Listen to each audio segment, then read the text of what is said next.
Okay.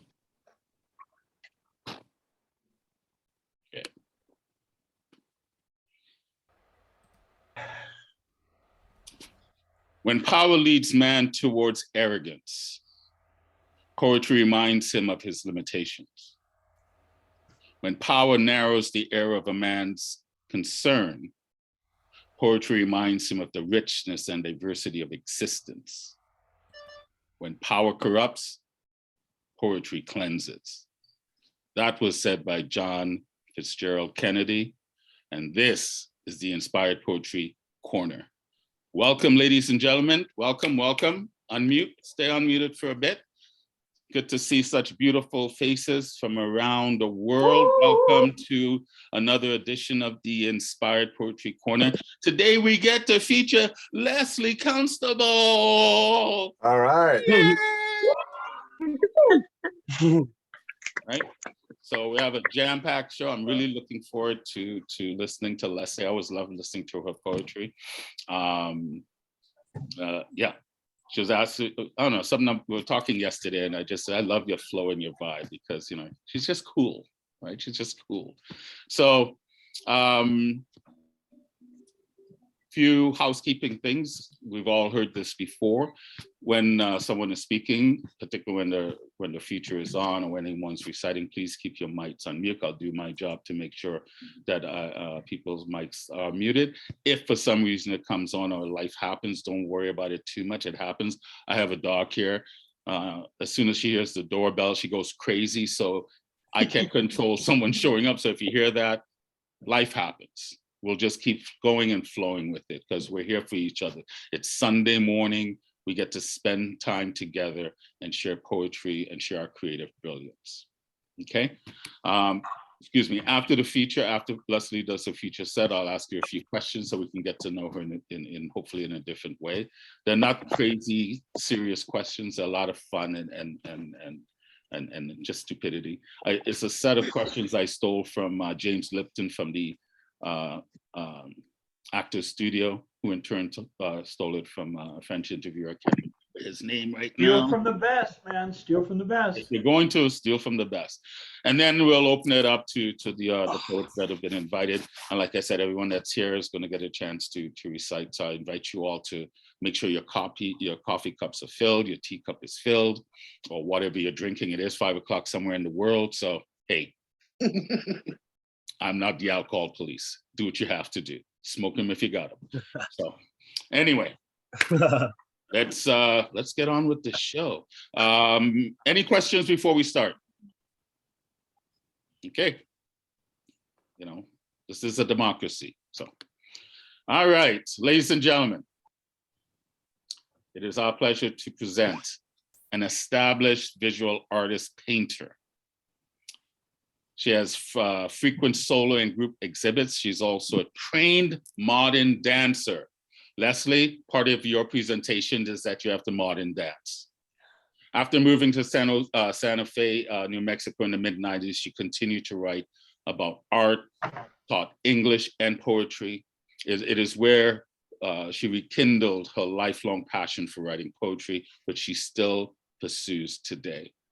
She has been published in a variety of prominent journals, featured on poetry websites, and is the founder of Open Borders Poetry, an international poetry collective, and Literacy Small Press. She has a beautiful smile, a beautiful sense to her, an aura. I just love watching this woman when she recites. Her words are full of depth and just life imagery. So I'll shut up. And I will say, ladies and gentlemen, snap it up, clap it up for Lesley Constable. Woo, woo, woo. Yeah, hoop it up for her. Make her feel loved. Oh. Woo, woo. Okay, let me just, I don't know about this, but Zoom seems to be slow today.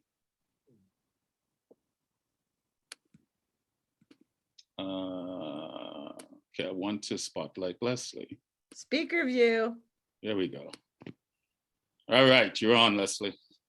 Okay, thank you for this blank canvas, sometimes intimidating and frightening, but hey, I'm going for it. So what I'm going to do with my set is I'm going to read some of my longer poems, which I hardly ever read because they're longer.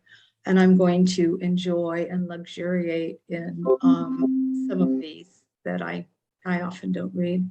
The first one is, it's called The Laughter of Very Old Women. The white hall is empty, so empty, vast, it seems, and long, much longer than it really is. Your feet clatter on the planks as you walk down towards the rooms, 3 of them. One door is open and you go towards the gauzy white curtains that waft seductively into the hall, touching the far wall and flutter in some seizure of wind or the moment, and then rest. How is it for you when the children leave finally? Tell me, I have yet to know this. Are they nice to you when they visit or when you talk to them on the phone? Do they hang up or do they keep listening, old mother? There is a mass ascension of birds at the moment you walk into the barn, almost frightening in its suddenness, the moment all the black wings in unison work, clouding your vision with darkness, with the momentary absence of light like death or an asthma attack. Haloed from above, the dust catches the sun from high windows like the arrows of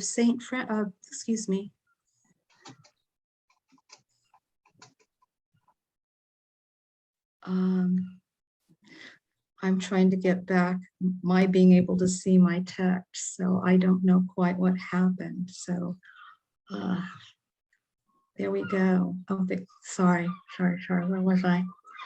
Haloed from above, the dust catches the sun from high windows like the arrows of Saint Teresa, and you were enthroned in a golden cloud of light with the sound only, the rhythmic measure of the bird's wings, beating in your ears like the sound of your mother's heart above you as you rested in her womb. And you, old mother, are you spent or do you have more time to spend? How do you measure the hours of your day? Are you urgent or are you calm? Calm, I hope, old mother. We all deserve that. Tell me, do we ever arrive? Do we ever get anywhere finally and forever? I knew you on the sidewalk only by your laughter, some few feet from the door. I saw it was you, and coming in shy at the threshold, I pause and feel the weight of my feet under me, having moved and ready for movement all the while. It is you, crowned by your white hair, like a Mexican saint or angel, your head thrown back laughing in delicious seizure, making your laughter prayers to the ceiling, now to the corners, to the floor and back again. You laughed, the laughter of the old and the holy, and I knew you as my mother smiling behind her hand. I knew you as my sister never smiling, my aunties smiling variously. I knew you as me, becoming you, when it is all behind us and we can sit all together around the table as very old women and laugh. So this next one, I've read this recently, but there are many people in listening and watching today who don't know my work, so I thought I'd read it again. It's called If the Darkness Does Not See the Light, and it's about my experience living in the desert in and around Santa Fe, New Mexico. It was traveling at night that we crossed down into the desert, the still cold, a gentle slap of awakeness. You can see clearly in the desert at night the distances, the spaces near to you and far off, quiet yet alive. You drive and see sometimes things that are not there or may be there. It doesn't matter. If you keep driving, you forget after a while most of everything. It's the stillness of it in the moment, the capture of thought in a way to make it go on forever, the inner dialogue that loud in your ear, your head, your being that you think you are hearing it, the you inside of you, the you outside of you at the same time. You are not hearing the echo of self in the high desert, like Sister Coyote when she yips to signal to the others, or when she sings to herself, or when she sings to the moon, or nothing at all. That is not what you are hearing. The you inside of you, the you that you are hearing, you are not. It is a sense beyond hearing, Coyote knows when she hears the echo of herself in the canyon, the sound bouncing off stone and coming back to her. She is simply being in the desert at night under the moon. What you see is not what is before you, but something else. What you hear is something else. It is the way of things at night in the desert. It is okay that you do not know. If the darkness does not see the light, does it know it is dark? This next one is, for me, pretty political. And it's about solidarity and unity. It's called This Bridge Our Back. Under the cover of darkness, through the transmission of light, we come into existence in being we love. It is not the world of our parents, not the world that we knew. It is not the world of the ancient ones, not the world as it was. It is the world which we changed over and over again for our self-interest, from our curiosity, our wonder, our awe, trying to understand in pieces, bit by bit, how the whole worked, and bit by bit we tinkered, analyzed, took it apart, examining the little pieces that make up the whole, and we separated pieces from the whole, the what was. We take it apart, reassemble like toys, the tightly knit weave of life that was, the pieces missing, changed, never to be put back together as the all and everything that was. We let in the light to see better, to understand, not understanding the many dark recesses meant to remain in shadow, hidden, to not be revealed. But as the deep source, the protected well of origin that we muddied with the heavy, deliberate intent of knowledge that we lay claim to, as if God we are not, and we altered that which only could be known, only could remain and thrive as entity, as whole, and the it is this torn asunder, nature altered nature that is now altering us. Under the pressure of love, we span the cosmos. Under the moonlit sky, we traverse the night sky, dark or moonlit, the evening star above to light the way. Our body, the blanket of clouds, protective, we watch.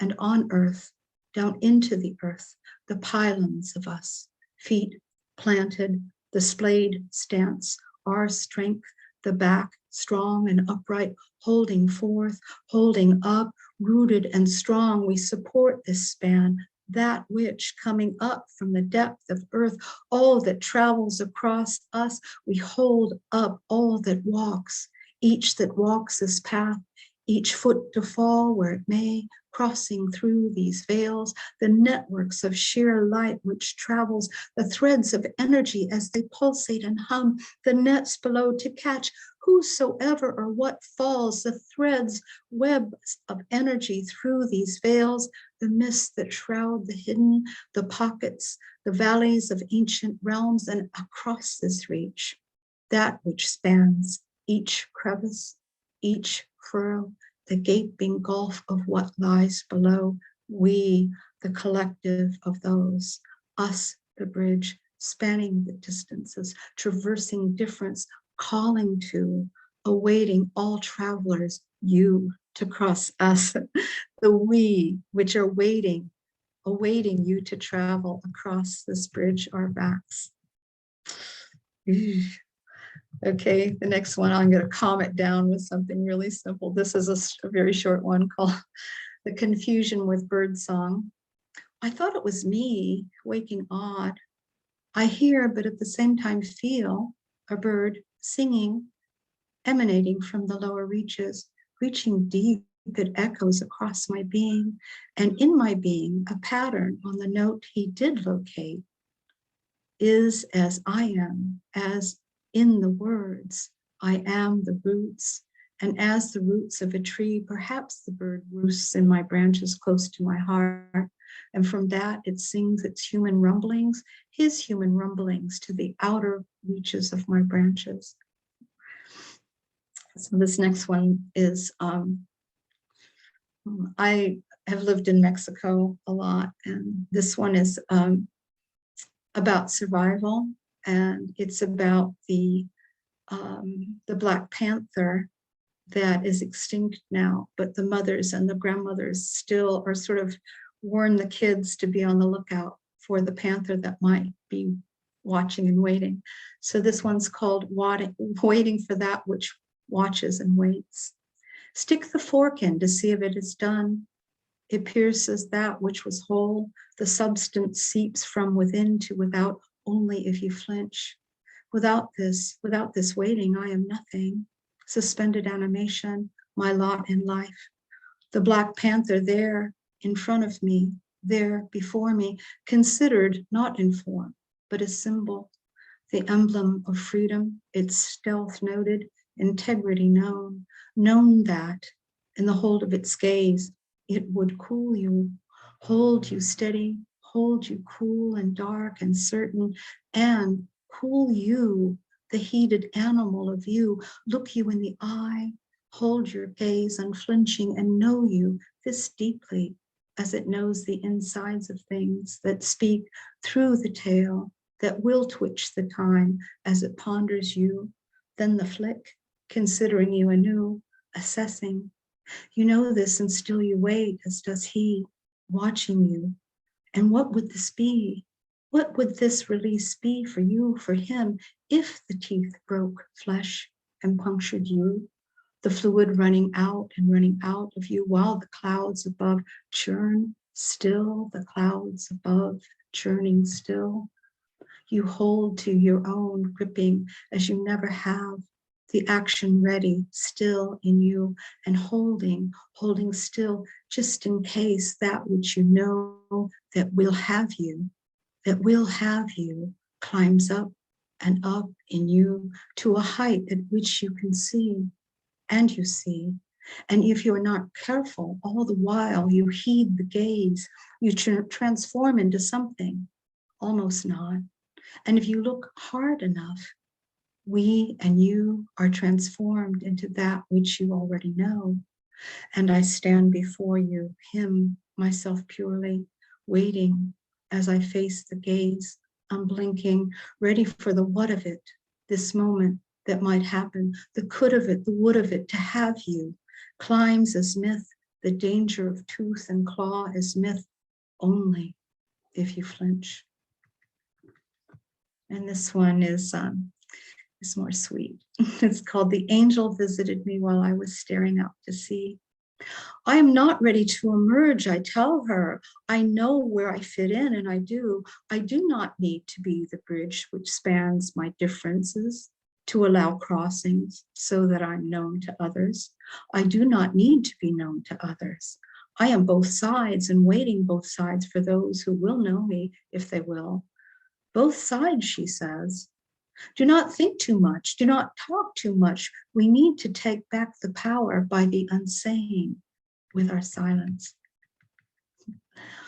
This one's called The Door. Yeah, it sort of has a sort of shocking naughty bit in it, so for which I apologize.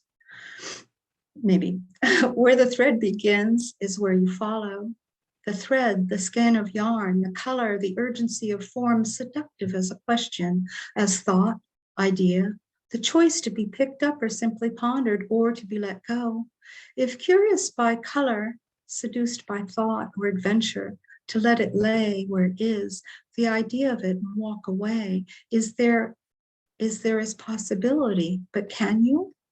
There at the door, the portal, what causes you to know where it is, where this you will go, and that you have a choice in the about to moment before you take it into yourself, take into the yours of you something that is not yours. And in that moment, not quite discerning the delicacy of the moment, not quite realizing the fit or not fit with your yourness or your not yourness, of what it is you have or will take into you, or the degree of what you have taken into you.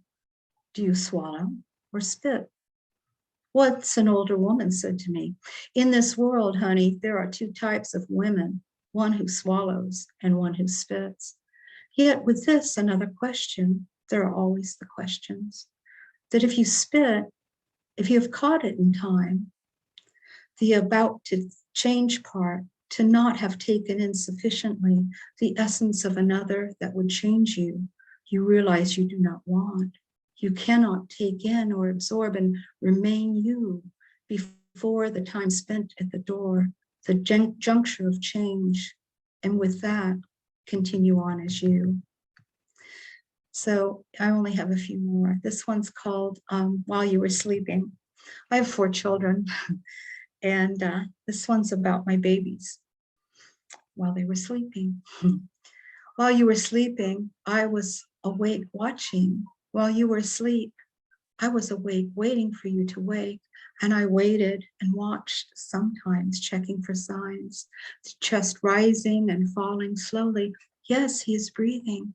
Yes, she breathes. The movement of the eyes behind closed lids, rapid and slow, to repeat this patterns of dreams as they arrive behind the eyes, beneath translucent eyelids, the color of flesh, your flesh, like a pearl glowing, and the small whimpers, the singing, the short barks as you dream, the symbols of sleep, awakening, waking, awake.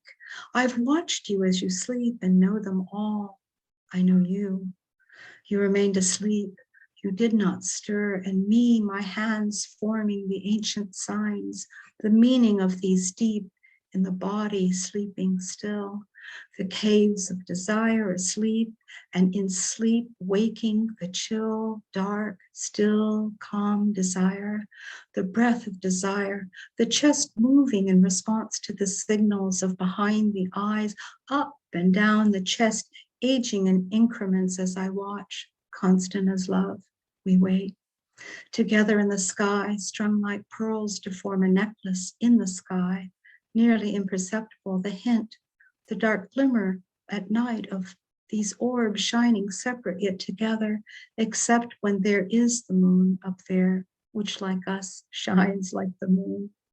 We are the moon, each our own, which shines. Sleep, my love, my precious one. I will not wake you before your time. I will not wake you with my own tremors of fear or of rage which shake me, for they are my own, mine to own. Who is wakeful? She who is wakeful. While you were growing, I was grown, a tree with roots which go down to the middle of earth, my mind spiraling up now as branches passing through the reaches and there up into the darkened sky. While you were sleeping, I traveled there up high and forgot myself in you. I forgot you remembering me, and I forgot I was awake and you asleep, and I forgot myself and simply kept going, wakeless or not, wakeful or not. I forgot and imagined me, baby this time, once again, sleeping as I was, and I will be again. Wakeless, wakeful, weightless, in dream, in memory, I simply kept going. How's my time, Raoul? Do I have time for one more? Oops. I have to remember to unmute myself. Okay. Definitely, go ahead. Okay.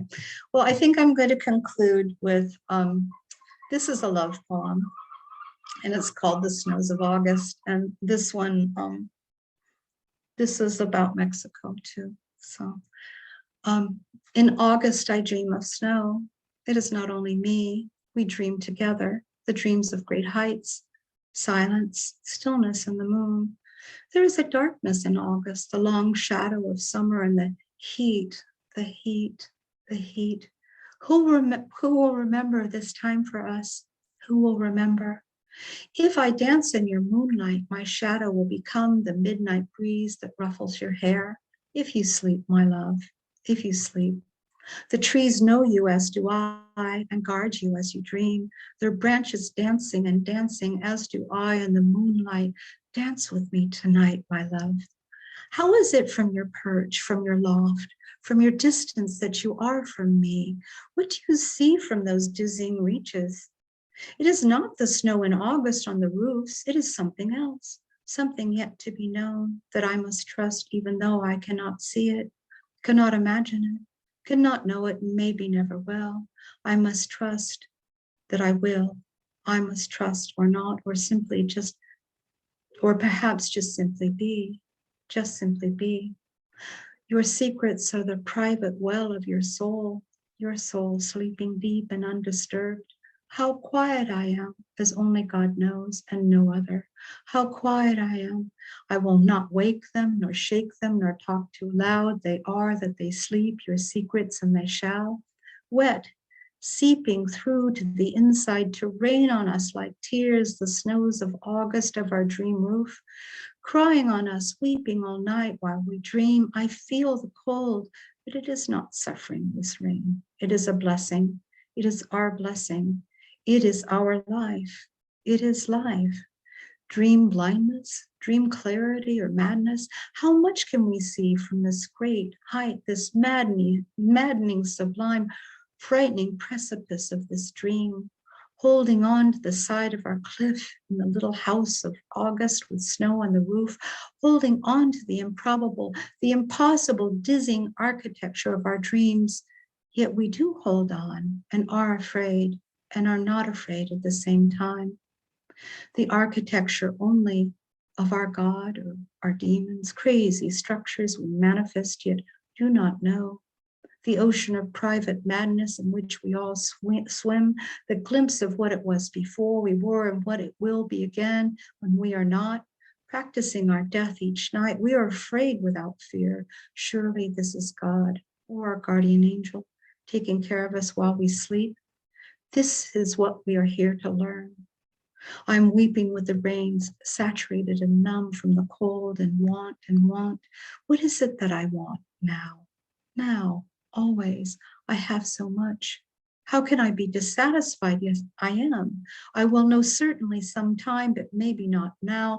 Desire, I am human. I am deeply flawed, full but empty. Always the gnawing, the insistent gnawing, the knowing of nothingness from the inside out, and still the unknowing remnants of fear. I am here to learn tonight, right now.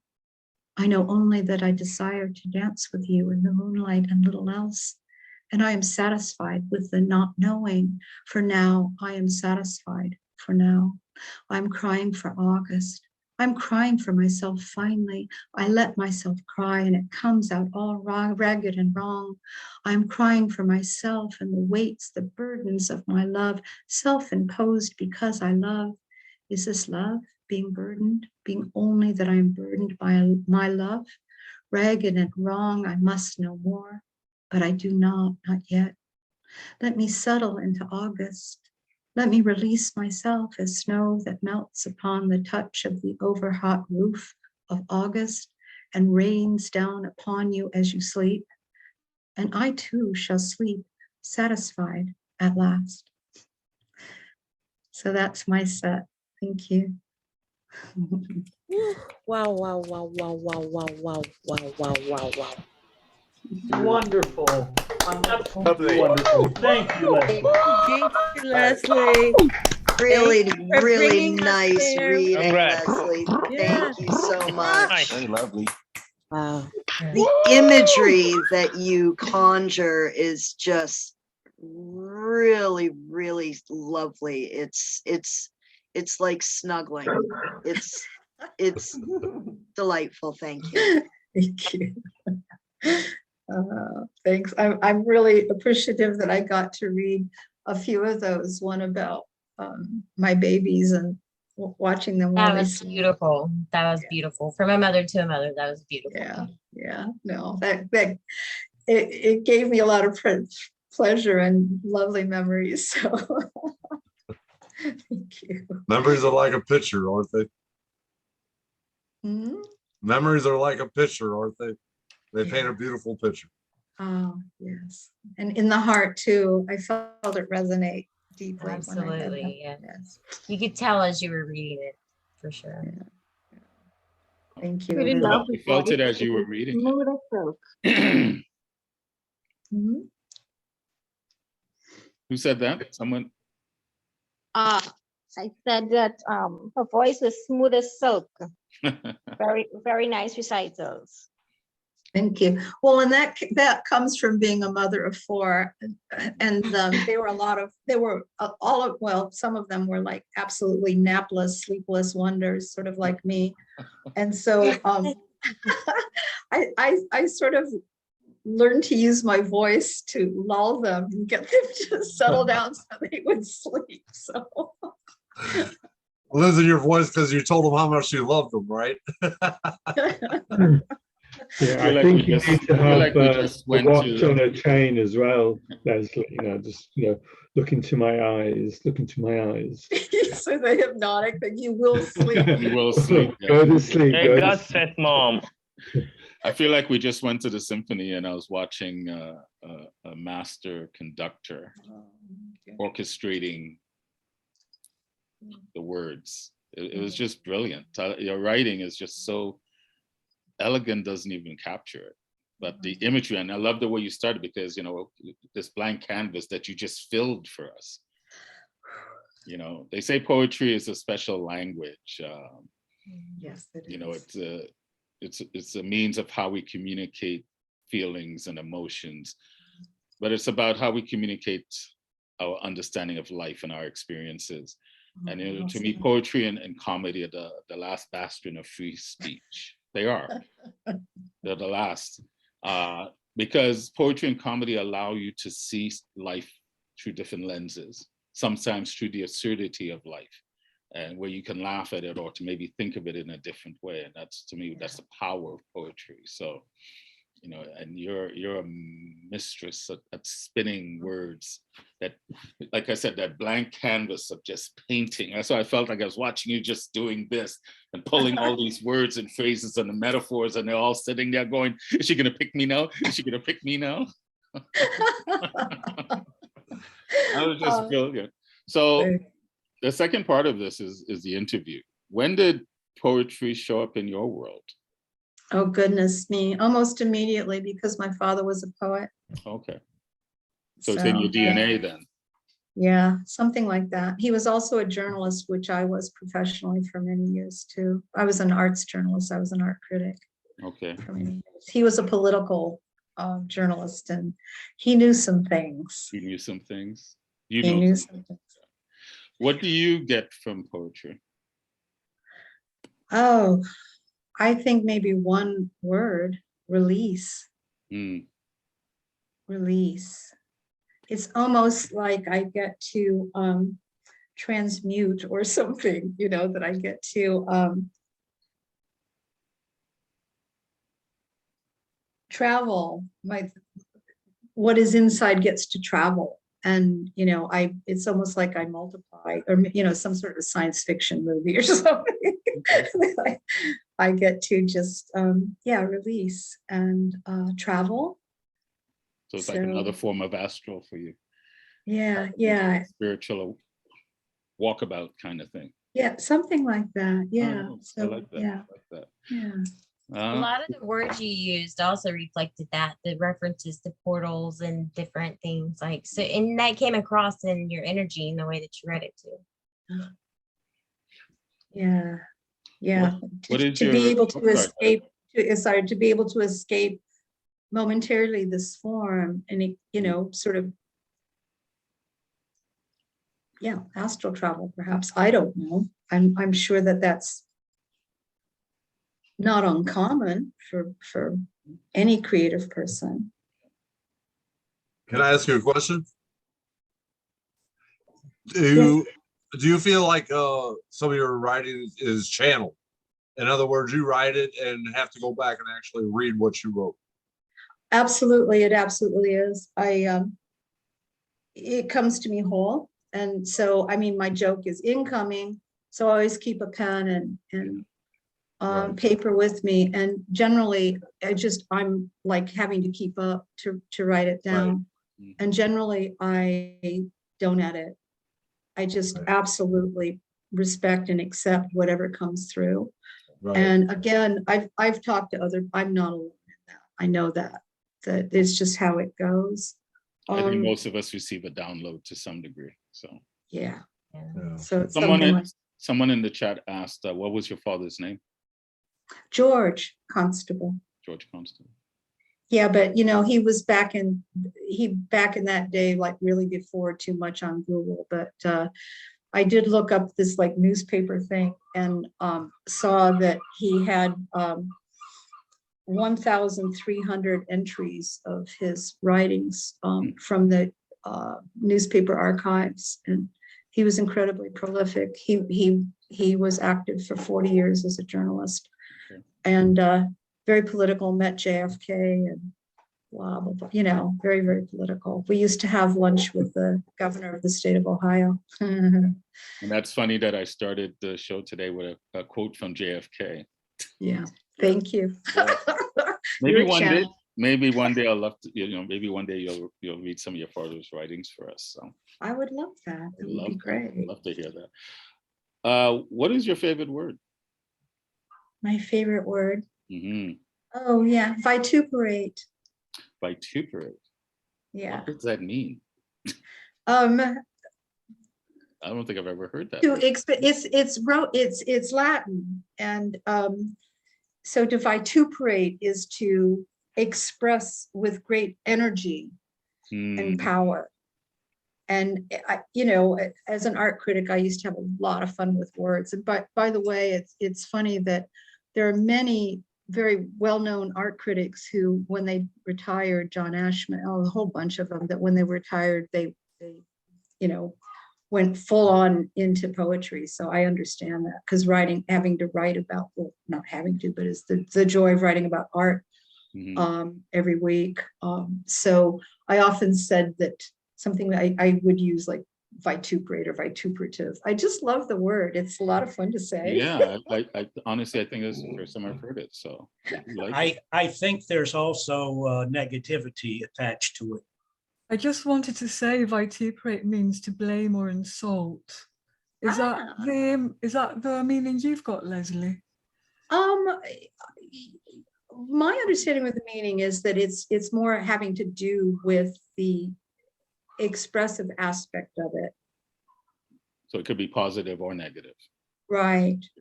But just to express with force and gusto. With vigor. Right. Yeah. I'll have to consider that. Lesley.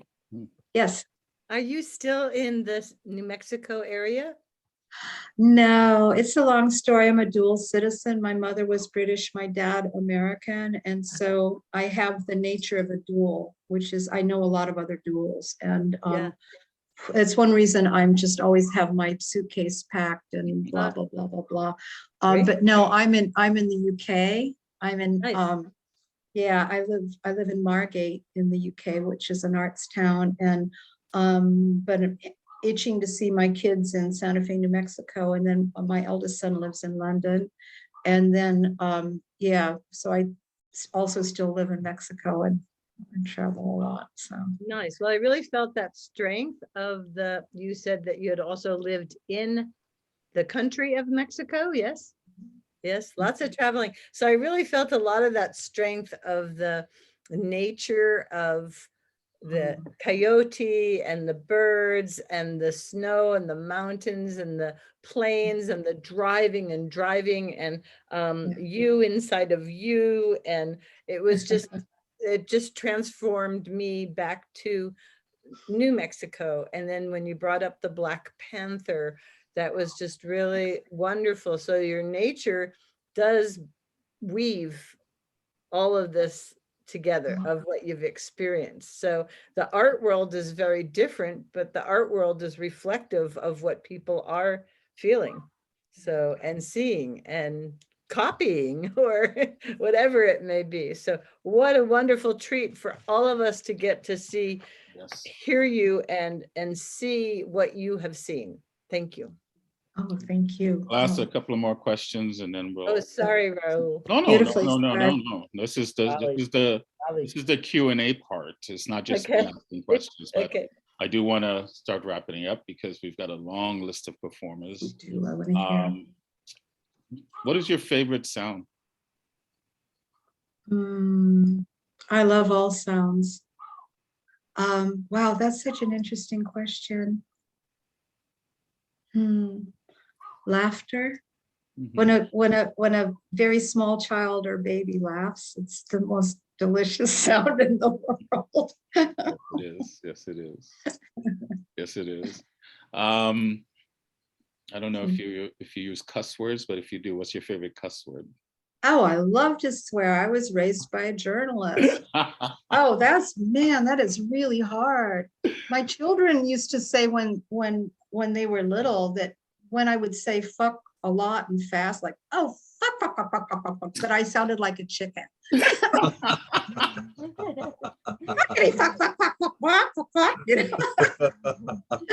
I guess fuck's a really good one. Boy, you can't beat that one. It's very versatile. Yes. Yeah, it's very versatile. I'm sure you could make complete sentences out of cuss words. Like I've done that before, not intentionally, but it's an art form, I think. Well, the challenge is to all you poets out there to write a poem with just cuss words then. Yeah, that would be great. My dad was such a wonderful and creative swearer too. And I enjoyed my father. Oh my God, I loved it. I love him so much. Anyhow, so the one phrase he said, and I never understood it because it never made sense. Maybe you guys have heard it and you'll know it's like, I'll be go to hell. Your dad He's sounds the like he was ever heard say that, and it must not have been common, but it was, and he really meant it's like fancy that. It's sort of like another version of fancy that. So. Sounds like he was a colorful man. So he totally was. Yeah. It sounds like you've done a lot in your life. So it's not so much what profession would you do if you weren't doing this. Is there something that you would have liked to have done that you had not tried? Hell yes. Although I did try it, I always wanted to get into acting, but I can't memorize anything. I can memorize songs. I can't memorize lyrics, and I really would have really enjoyed that because that's just another blank canvas, isn't it?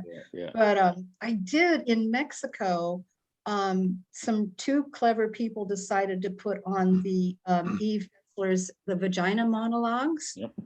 And one of them cast me as the orgasmic moaner. And I had so much fun. And anyhow, so yeah, but we had, the whole thing is you read from a script, which was brilliant because it suited me to a T. The thing is though, it was staged in the middle of the village and we were mic'd, we had microphones on. So everybody heard my performance. And afterwards, it was a little bit uncomfortable because all the men in the village, they'd walk by me and they'd give me that look. And I'd say in Spanish, it's like, stop, it was acting. Or was it? No. I didn't expect that. Bastante. It just wasn't me. It was a script, okay? Just well, I guess depends on who was approaching you as well. So no, just yeah. Well, and I have a good relationship with all the guys. Nice. Yeah. All right. Last question. Okay. If God, Yah does exist, and I only say if because no one knows for sure, but it's not an insult or a slap at anyone. But if God does exist, when you show up to the pearly gates, what would you like she to say to you?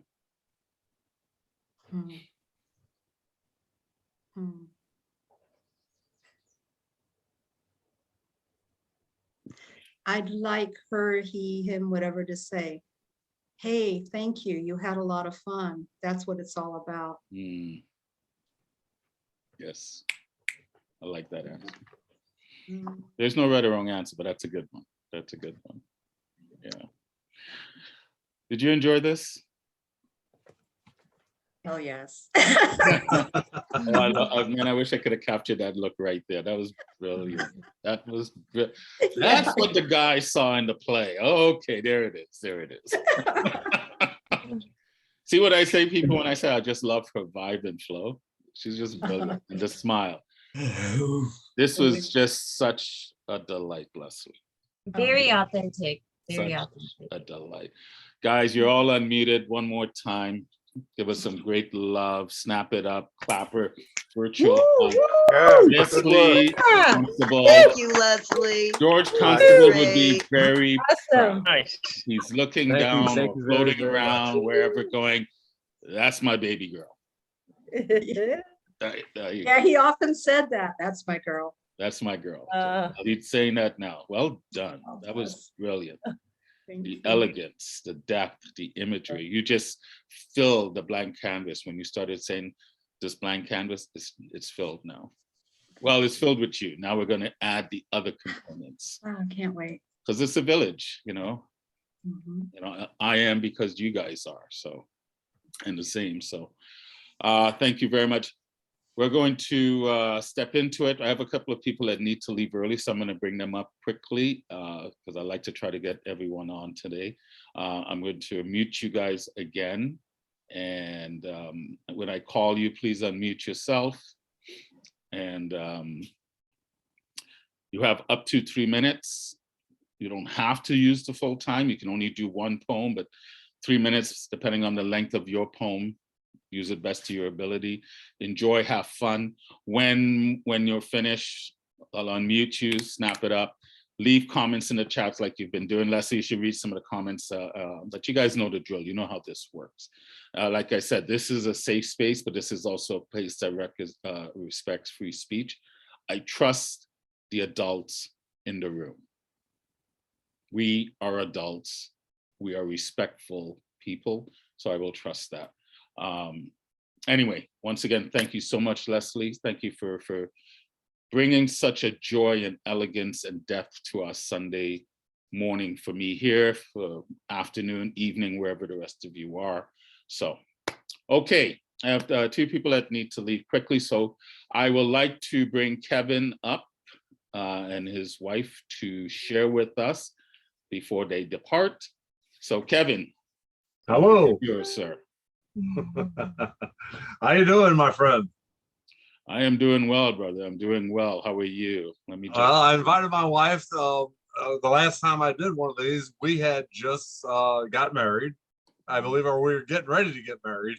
And it was truly, it's been 35 weeks. It's our anniversary of the day we met.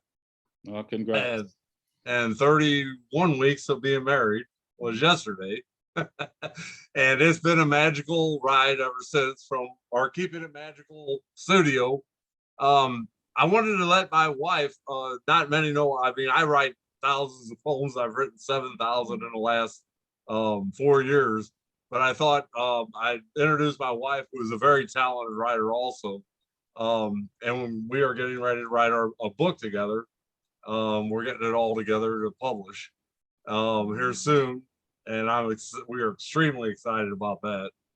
But I thought I'd let her read one of her gems that she wrote, if you don't mind.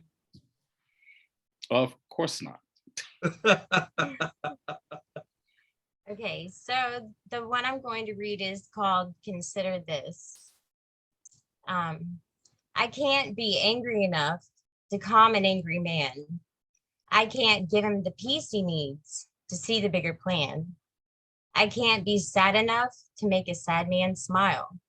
I can't give him the will he needs to keep walking that last mile. I can't be greedy enough to make a greedy man give.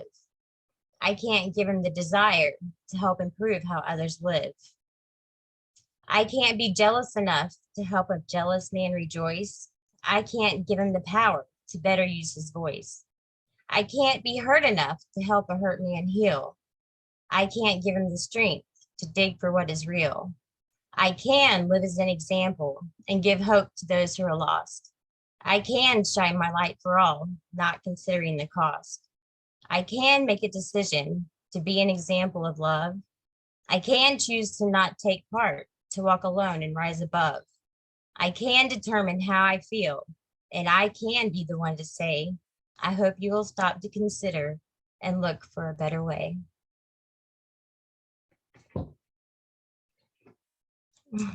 Like I said, she's a very talented writer.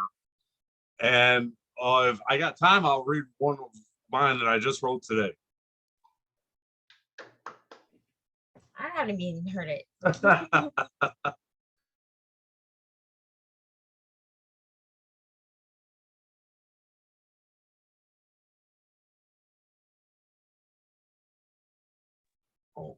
there. It's called, I wrote this morning, it's called Hope.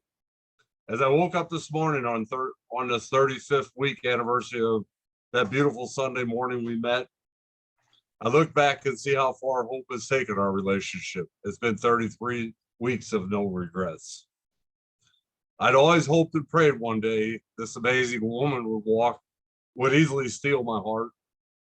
Together we have told our poetic tale of finding each other and made it into beautiful art.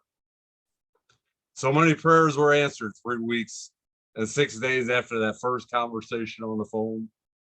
31 weeks ago, we said our wedding vows, and I knew right then I was never meant to be alone. We shared our hopes and dreams that only true love could reveal. There were mountains and hills to climb. Life is poetry and an emotional love. And when you are truly loved, life feels like perfect poetic rhyme. I hoped and prayed my faith never was broken. I believed there was much better days ahead. This amazing life I've lived was a story that needed to be told, written poetically to be read. Happy anniversary to this beautiful young lady who saw the hope in this poetic man's eyes. A love like ours gives a strong thread of hope to so many. As we spread our wings and fly. That's beautiful, Kevin. She stole my heart, and she is the inspiration in all my words. Well, I remember when you first joined us and read your love for her, you could barely finish your poem because the emotions got to you. So it's always great to watch people that truly have found each other and found love and found a kinship within each other, and then when they share it. So it gives the rest of us hope. Love is a beautiful thing. It is. For a poet to meet a poet and fall in love, that's even cooler. The signs and synchronicities were everywhere. Well, and the love is not just one-sided. You know, when you meet someone, you're signing off to say, hey, I'm walking with you to experience the fullness of life, the good, the bad, the ugly, and the beautiful of it. Truly, a lot of times when you really fall in love and really Holding find that space. person, people think it's just all unicorns and sunshine. No, you're going to experience all of it. But what you're saying is, you're the one I want to experience all of life with, the good, the bad. You got to be open for it, though. You got to be ready. I've been writing about holding space quite a bit lately, and that's what that makes me think of, that willingness to just be present and silent, you know, if you need to be, like, just regardless of what someone's going through. Well, I definitely like that poem you read. What was that line? I can't be greedy enough for a man to want to give. I can't be angry enough to make an angry man smile. You Yeah. can't be greedy enough to make a greedy man give. Yeah. So Just a reminder. I think that it is. It's all within you. It's all that within healing. you. Exactly. Anyway, guys, thank you so much. Thank you for doing this. We could talk forever, but I got to get going. Now come back and you know, bring your husband or leave him at home and come and share with us sometime. But I have a feeling you guys are joined at the hip to some degree. So, but you're more than welcome to come back. And good luck with your book. I saw your post with regards to, you know, you're getting closer to. Yeah, we're getting closer to publishing that. Yeah. And then we got our YouTube channel too, Keeping It Magical, and Keeping It Magical on Facebook. Well, put your information in the chat so people can find you and reach out and follow you and that sort of thing. Guys, unmute and give them a snap it up and a clap. So, because I don't think they're staying with us for the whole show. They have things. Thank you, my friend. Thank you guys for coming and sharing. May the love grow stronger. Love you guys. Love you guys. Nice work. Beautiful couple. Yes, Thank you. Beautiful. Very nice. All right. Up next, all the way from Trinidad and Tobago, my friend Angie. Angie, are you there? Yes, I am. Good morning. If everyone can unmute, thank you. Hearing me? Yep, you're good. All right. Okay. Okay. So I wrote this one just last week, so I'll go straight into it. The fallen. The skies are crying for the fallen, heavy with the tears of mother. Black is the foreseen future, circumcised into an unforgiven past. Ties that bind, fading as love's hunger propels. The color red blocking the strings. DNA cells are shoved together, unable to breathe. Rain does not quench the grief-stricken face of mother, falls like salt on open wounds, seeing, not understanding the mysteries of life, burns all future dreams. How does mother not know the cries of a child? Yet, being mother, yearns to forgive, not forsake the child. Pain hidden that only those bonded can know.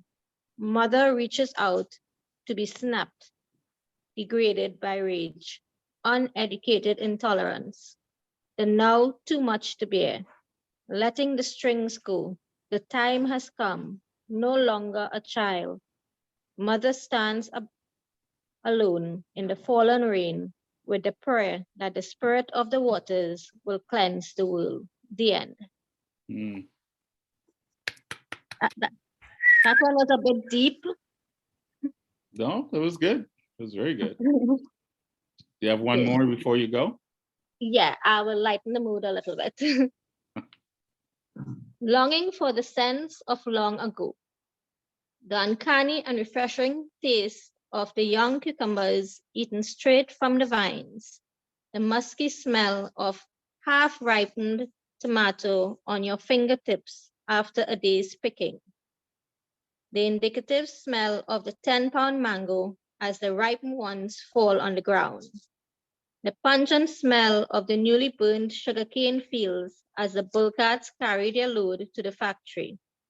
The heady, woody scent of the freshly plowed field.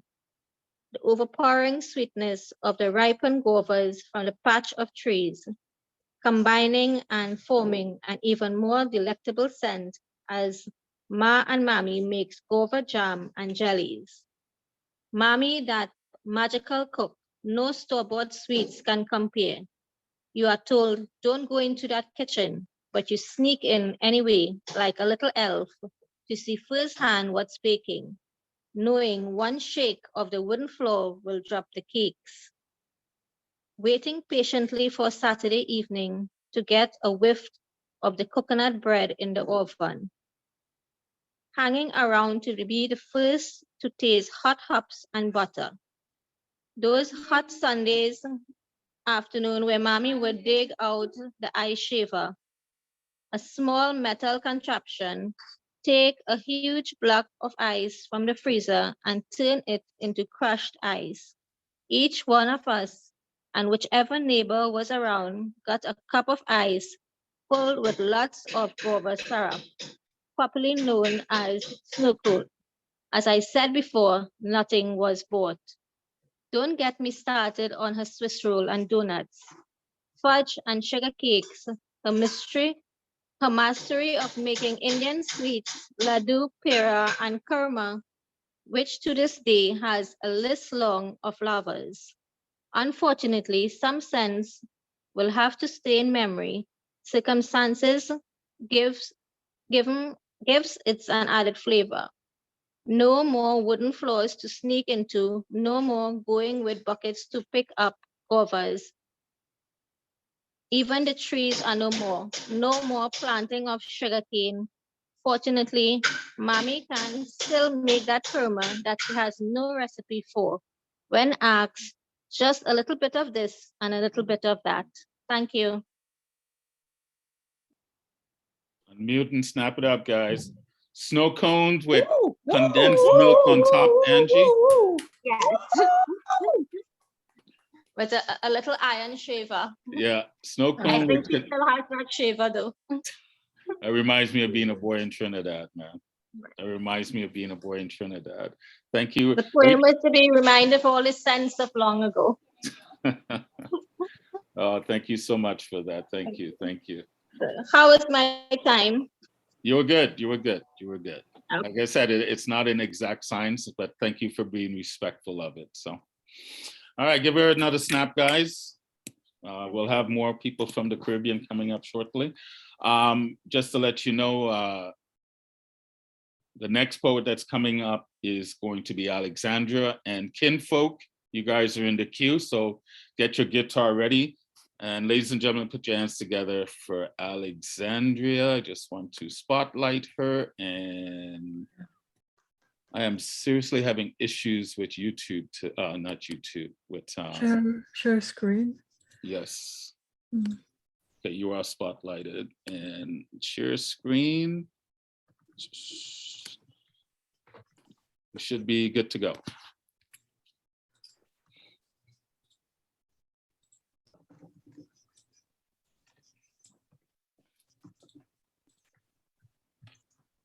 Graphics. Can you see the graphics? Yes, ma'am. Okay. So long as there is vision, so long as it is true and alive, so long as there is flying, so long as we can feel it inside, then we can stand the journey. Then we can understand the journey. Then we can feel the wonder of the flight through turbulent and gentle seas. Then we can rely on our inner strength. Then we can be as warm and sweet and relaxed and balanced as we can be, transcending all judgment and blame, transcending all resentment and pain, accepting the ebb and flow of our emotions, letting me, you in, letting us in, into our magical world, transforming each other, teaching each other to give and receive higher love and pleasure, higher flying. Because we know, and no one can take that knowing away from me, you, from us. And we know you're here, we're here, in the sweet, blessed realm, honoring our visions as best we can.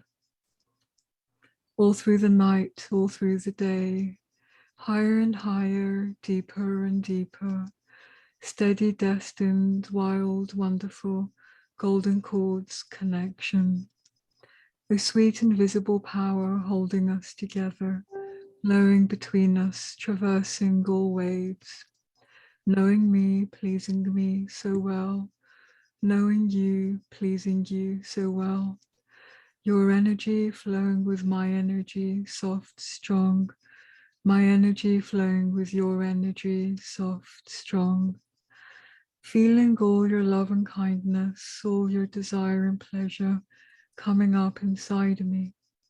Feeling all my warmth and sweetness, all my desire and pleasure opening to you. Receiving magical, indescribable moments, deeper and deeper, higher and higher.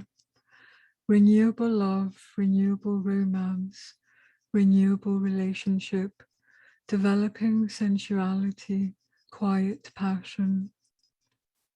Our insights, our perceptions progressing, magnifying, discovering satisfaction, fulfillment with each other endlessly. So steady, so destined, so wild, so wonderful, flying together, higher and higher, deeper and deeper, directing our thoughts away from the shadows, directing them towards the light, lighter and lighter, making love inside the turquoise bath, taking me on the turquoise horse, feeling our visions inside us, feeling the flying inside us, taking us up our paths, deeper and deeper, higher and higher. Thank you. Please unmute, guys. Please unmute. Show her your love. Thank you so much, Alexandra. Beautiful. I know you love it when your husband plays, but like I said, I think your visual poetry works both ways because your voice is just so soothing. And it just... I'm shy. I know you're shy. I know. Just take the praise. Take it. Just take it. Because your voice is soothing, but it invites you to really want to listen. And when you do, you're not just watching the visual, you're actually listening to the words of what you're writing. It's a very powerful gift you have, my friend. Just accept it. We love you. We love you. And there's nothing wrong with being shy. So anyway, give us some love, guys. Give us some love. Thank you so much for always coming and holding space with me and sharing your poetry. I so value our friendship. Thank you so much. You're one of the first people I really got to meet through this whole online craziness. And you have a lot to do with me being in some of these different rooms because you keep dragging me along. So, all right. Thank you, Alexandra. Up next is Kinfolk, and run after Kinfolk, we'll have Yanny. Yanny, you're in the green room waiting. And up next, my beloved Dia, all the way from Kelowna, British Columbia, Canada. Give it up for her, ladies and gentlemen.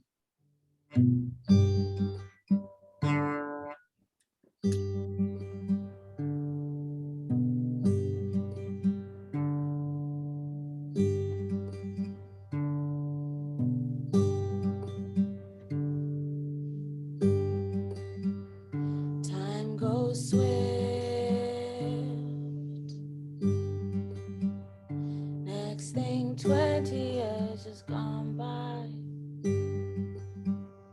and I'm grown with a family of my own, and I'm still needing your love and affection. Find it easier to think that you don't care about me, but then I got told the sweetest words, and it broke my fragile heart in two.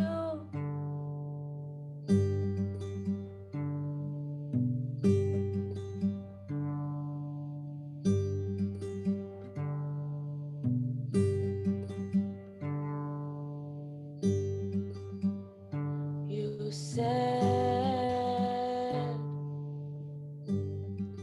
you wish I was there. People know that I'm here. I thought, well, I told myself that people don't know I exist.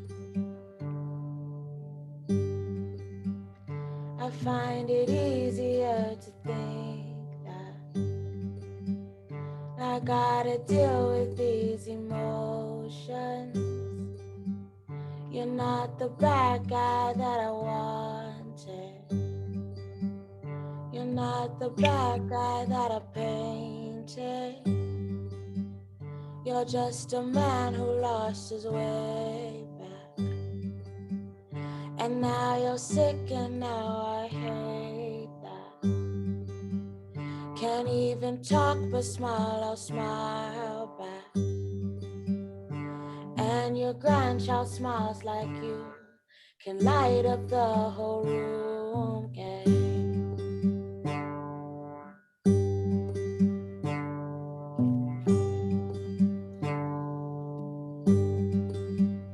Time goes swift, yeah. Next thing 20 years has gone by, and I'm grown with a family of my own, and I'm still needing your love and affection. Find it easier to think that you don't care about me. But then I got told the sweetest words, and it broke my fragile heart in two. You said you wish I was there. People know that I'm here. I thought, well, I told myself that people don't know I exist. I find it easier to think that now I gotta deal with these emotions. You're not the bad guy that I wanted. You're not the bad guy that I painted. You're just a man who lost his way back. And now you're sick and now I hate that. Can't even talk but smile, I'll smile back. And your grandchild smiles like you can light up the whole room.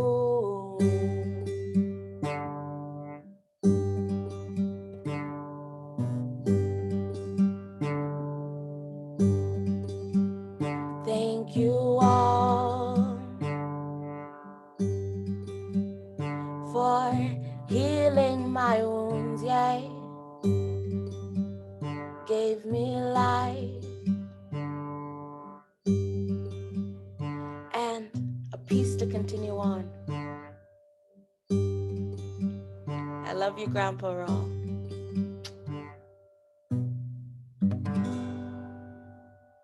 Oh my gosh. Thank you. You just keep amazing me, young man. That was That so was freestyle. beautiful. Oh my God. That was freestyle, right? Yeah. Love it. That Love, was love, so love. So just sweet. So sweet. Love that. That was Yeah. beautiful. Whoa. It was Yeah, so beautiful. did you freestyle that? Yeah. You know, I wrote that. Okay. Oh, did you? But Okay. the beautiful thing about that song is that I wrote that song and other people keep writing words on it. So it's growing. Oh, it's an So there's- Ubuntu song. Okay. It's Okay. powerful. It's like people see themselves and then they write to it. So now there's like, it's just keeps going. So it changes every time it's sung. So Poetry is music. Yeah. if everybody wants to write on it, I welcome you. Thank you for all the people. I'd love who to. Well, shared. give your hubby a hug for me. I know he's recouping, and tell him I love him and I miss seeing him this morning. Man, that was just so beautiful. Thank you so much for sharing that. And the words quite poignant, I should say. Thank you so much. Sending healing vibes. Yeah. His way. Sending healing vibes. Yep. Yes. All right. Thank you. You know, it's funny as you're saying that. I'm working on a show idea that I have about 3 or 4 poets that I want to do a special kind of review. Like I said, that's why the scarf is back on, because when I was a serious organizer, I used to always wear this. This is why it's back on, because now I'm organizing again. And as you're playing that, you know, 5 Voices of the Descendants is a title that came to me. So yeah, thank you for that. That was brilliant. If I just must say something, I'm sorry. Oh, sure. You know, I don't want to get emotional now, but everybody who was talking, you gave me so much healing, even with I have children and I'm also a child, right? That's such an interesting space to be, how to grow into that. I liked that word, your favorite word, which now caused this debate. Is it good or is it bad? That's the one I'm going with. So Well done. Thank you, dear. Thank you for saying this. Beautiful. Give Trophy a kiss for me. Thank you. All right. We'll continue on. Up next, we'll have Daniel, and in the queue, waiting, is going to be a first-time poet, Matthew from Nigeria. Just get ready, because after Daniel, you're on. So Matthew, you're in the green room, and all the way from Down Under with a shrimp on the barbie. Really bad accent. But we have Daniel. Congratulations are in order this time. Oops. Are you there? Yeah. Okay. I want to do something different. Yeah, can you hear me? Yep, you're good now. You're good. Yeah. Yeah. All right. I want to do something different today. I want to do something different. I want to music behind it. I just don't know if it's going to be easier to play it off my phone or to share screen to put music. I'm not sure. If I just play a beat on mine, will that be? Right now, you're kind of glitchy. Screen, and I play it off that. Oh, is it? Yeah, you're cutting. Is it just me, or are you guys experiencing the same thing as well? Yeah. Glitchy. You're very glitchy right Am now. I glitchy or? Yeah. Fading in and out. You're coming in and out, Daniel. You know what, Daniel? Why don't you? Sorry. Why don't you do this? Why don't you go out and come back? I'll bring Matthew on, and then I'll bring you back on. Okay.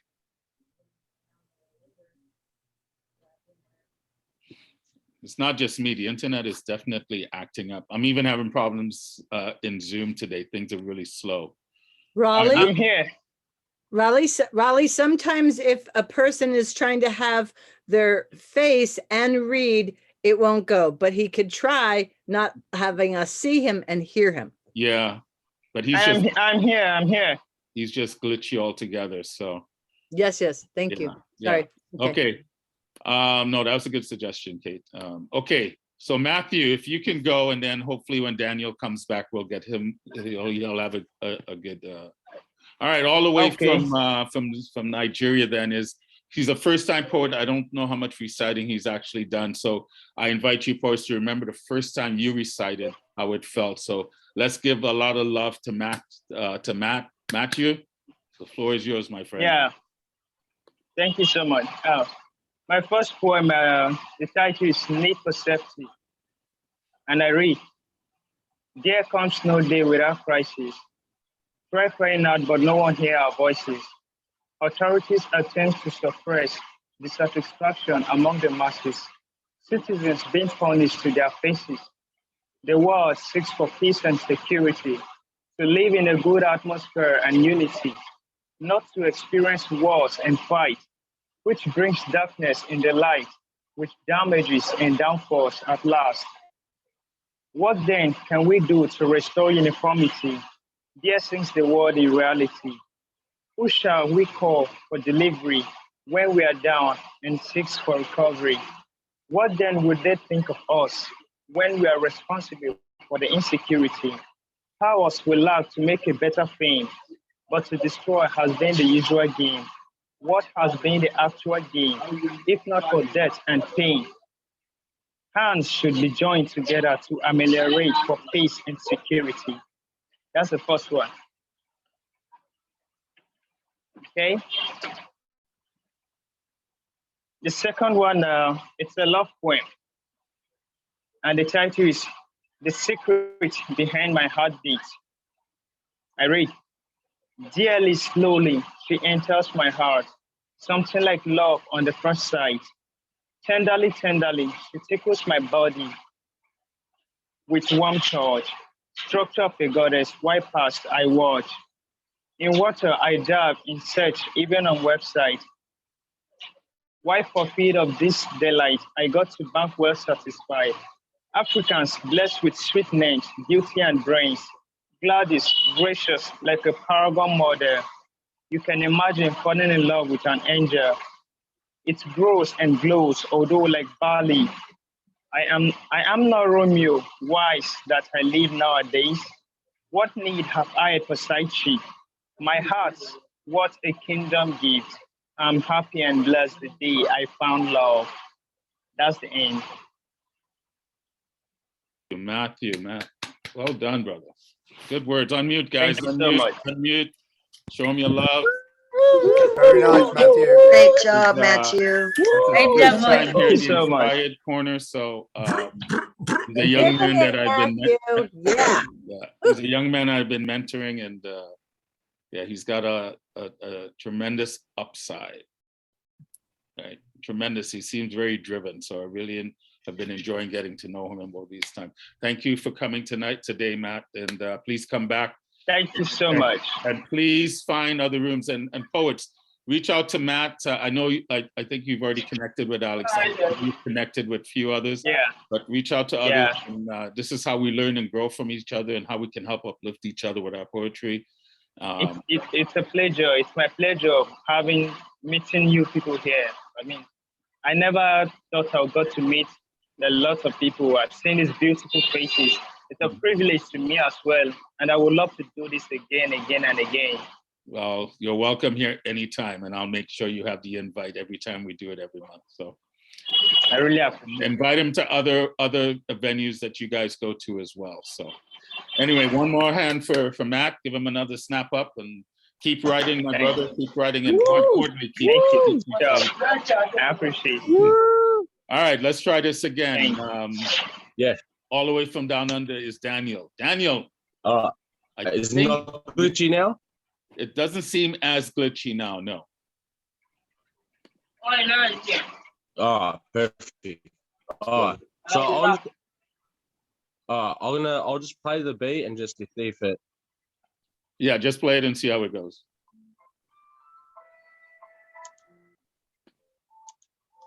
The proposal, something to change the heart forever, feels like it really belongs alongside yours, considering factors that cause the opposite of attraction laws. Now that to be coming to life, coming to our lives, that is you and I, that is that. Your soul should never feel sold.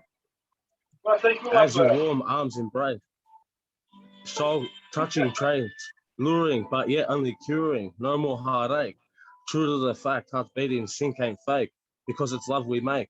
We organised a trip away, so we book. I never thought I'd say, will you marry me? It's you, in forever I see.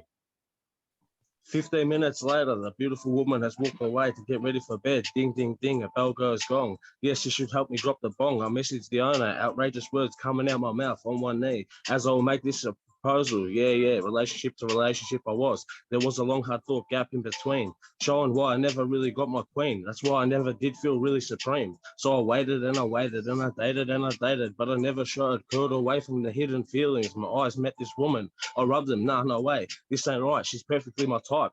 But we walk away. Then we start to talk more and more. I'm already starting to adore. Writing this brings a real tear of happiness. Yet most probably still think I sit in depressed. Well, you'd be far from wrong, just how our minds are on par. So blah, blah, blah, back to it. When we say, hey, do you want to do a phone call? It took a while, but when it came around 3 hours later, smiling like a little child, and I just found my girl going wild. I feel you'll be my world. Well, long story short, yes, but who doesn't love the goss? We talk away the next day, happens to be her birthday. I'm all giddy, but yet she's so goddamn pretty. No way I'll see her. Thursday, that's the birthday. She comes and shares work.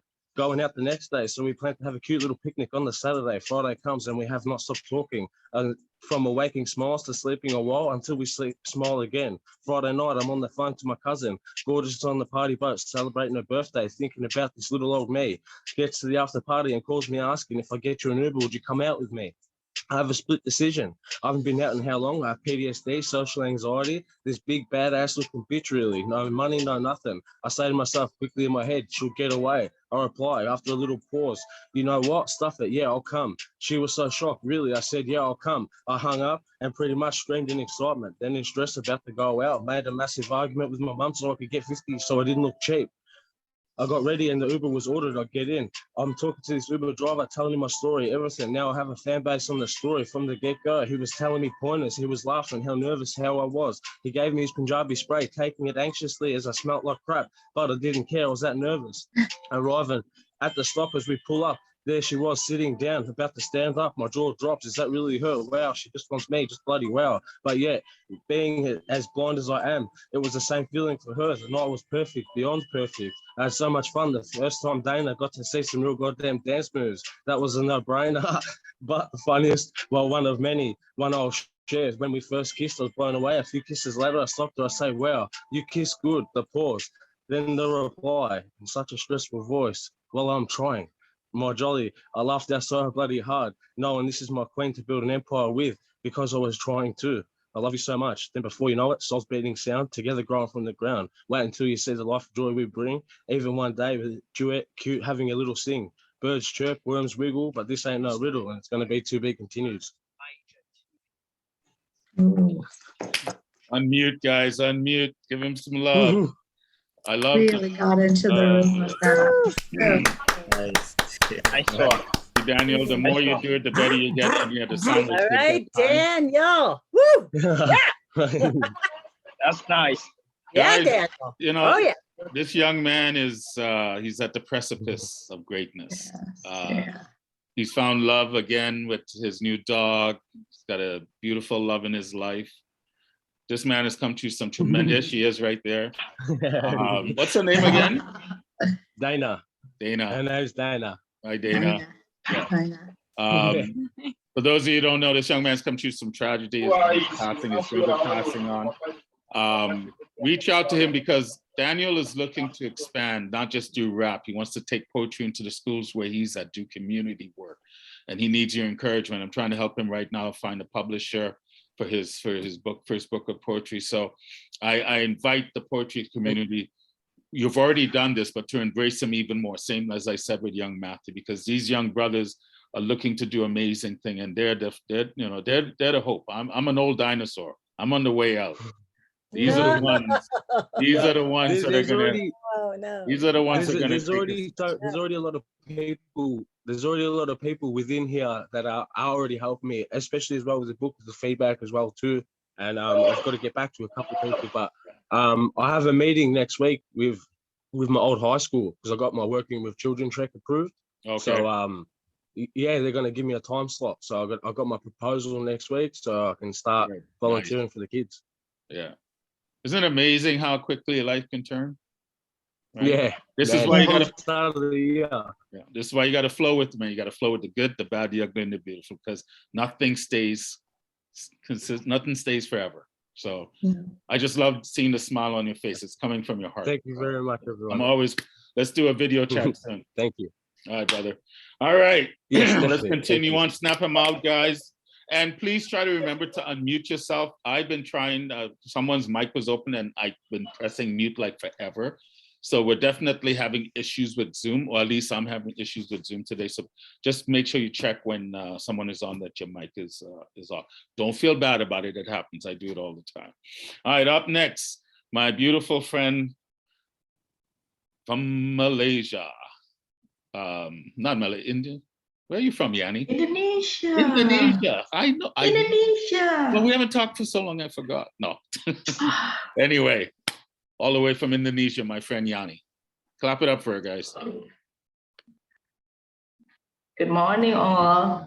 Today I want to recite one of my newest poems, and the title is The Face of Time. Okay, I will go straight to it. Tick, tock,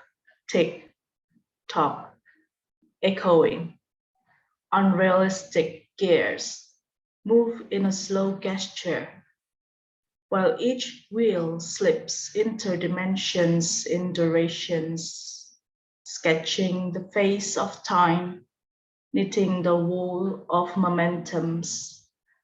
Dimension overlaps by numbers, mysteries trapped at the gap of hollow, remained as shadow swallowed. At the core of anecdote, restless.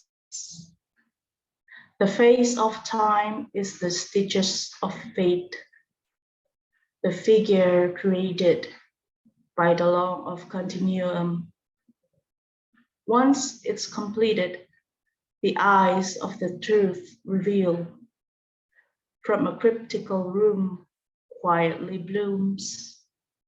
Flowers are the pain enlightened in red, as blushing as the wounds were there. The visage of abstractions has sealed. Find the meaning in these interludes of exudes. Thank you.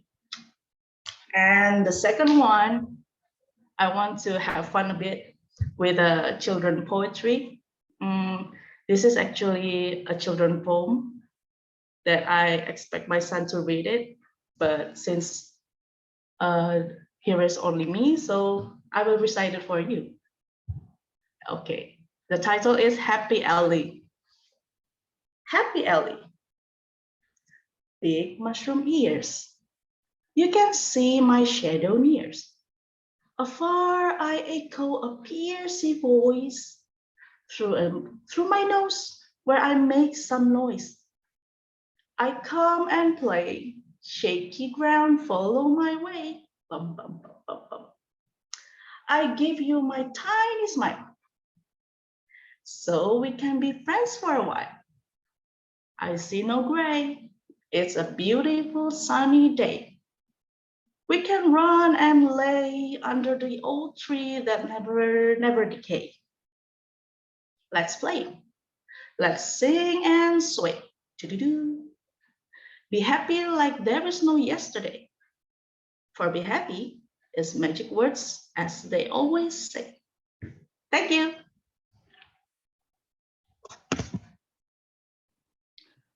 How's it feel, Yanny?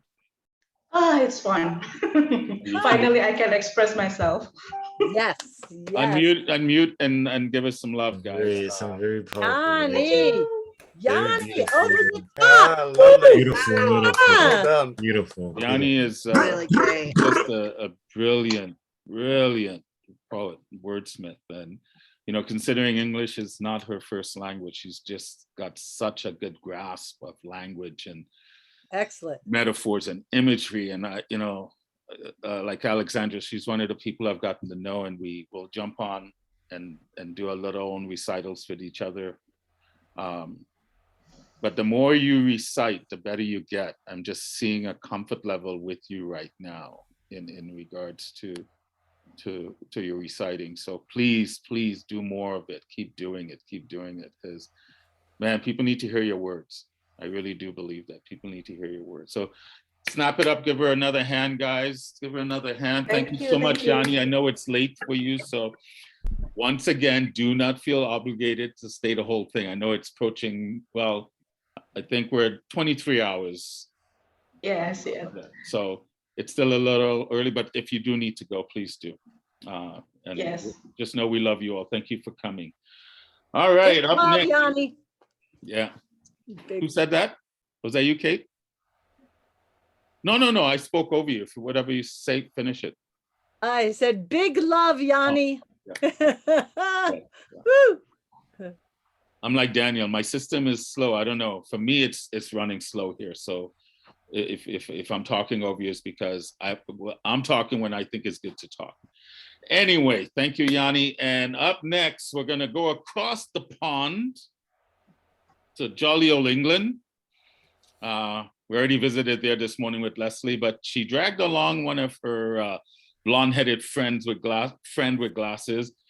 He is one of the hosts of Beehive. I've had the pleasure of being featured by them last month, I believe. I was there this past week. It's just one of the joyous and really cool spaces for poets to hang out. And very, very glad that we have one of the co-hosts here by the name of Clive. Clive, the mic is yours, sir. Hello. Right.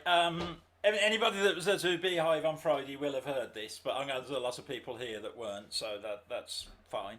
There may be a little bad word here or there because I'm an uneducated slob.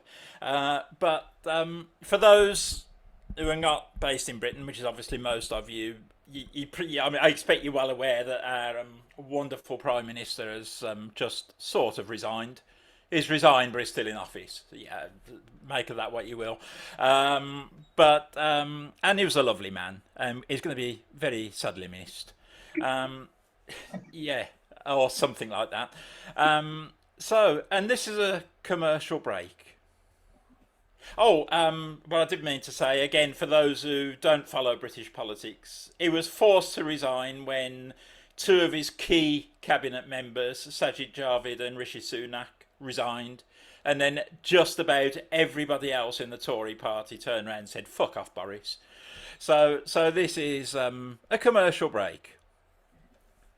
Are you missing the halcyon days of the Johnson Premiership, which brought deliverance of a glorious Brexit with all its well-documented benefits?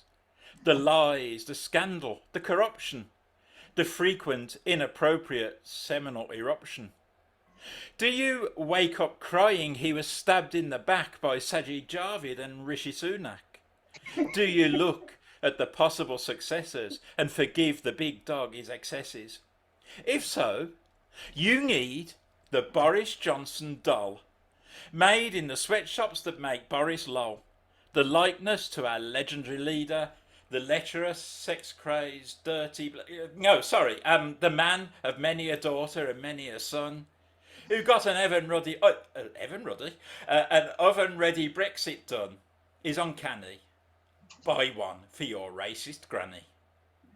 The Gone Soon, which is a registered trademark, is available to lords, ladies and working class no-marks, to constituents in the former Red Wall who voted to have themselves kicked in the balls by a privileged scumbag and eaten shit. Oh, sorry. A man of the people, a man of great wit. There are 3 models of this tribute to a towering figure. On each one, the nose keeps getting bigger and bigger. The Red Wall poverty-stricken edition is, in our own admission, tatty and cheap, but there is a passing resemblance to the lecherous... who wrote this script? To the man so worthy of hero worship. The head is painted yellow by a 6-year-old to resemble a mop. The powder for the nose, plain flour from the shop.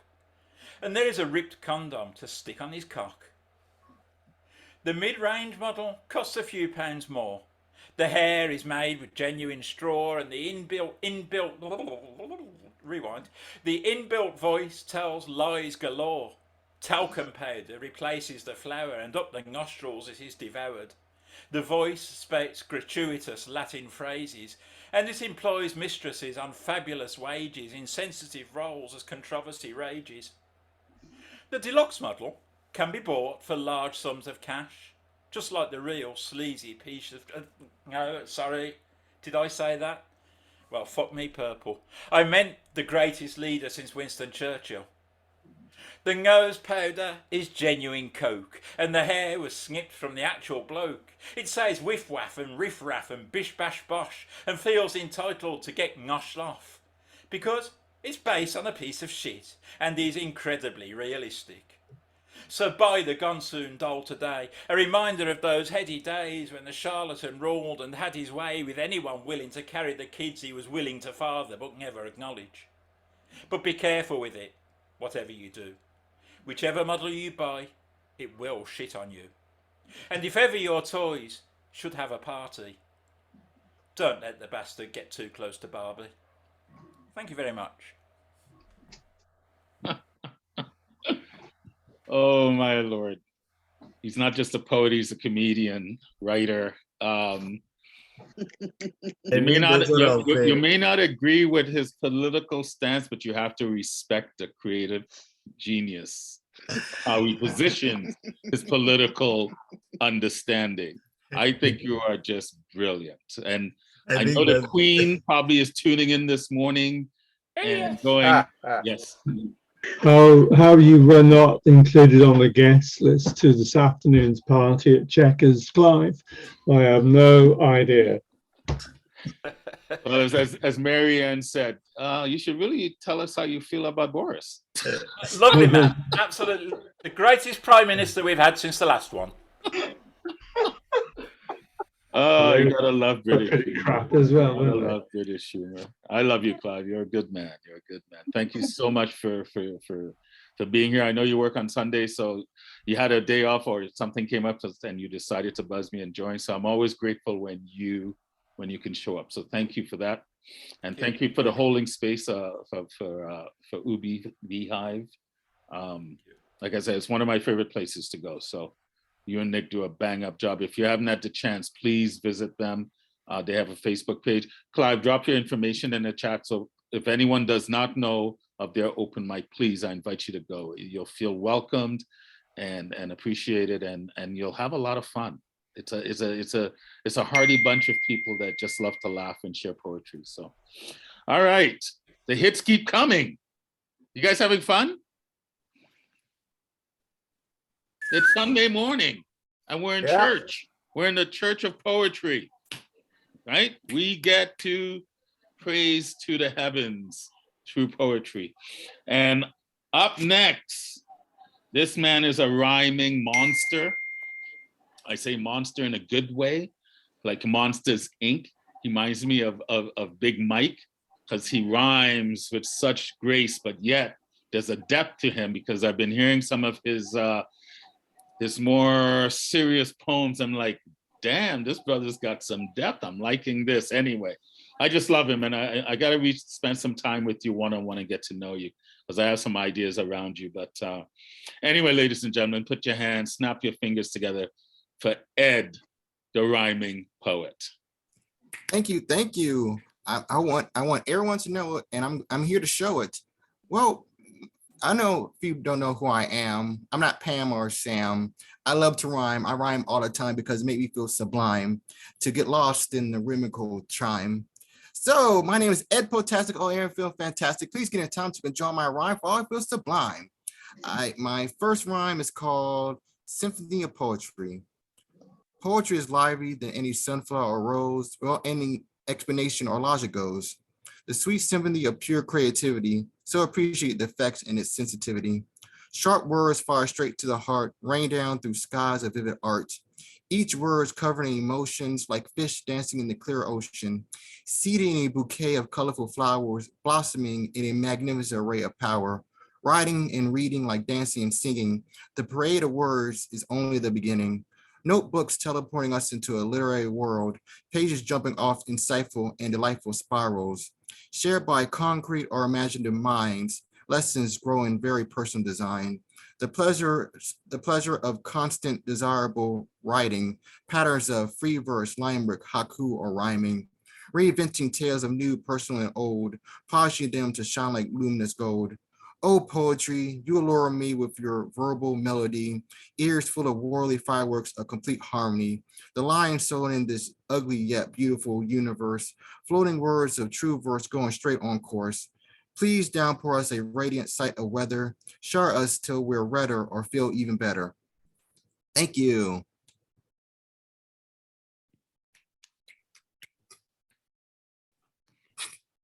Whoa!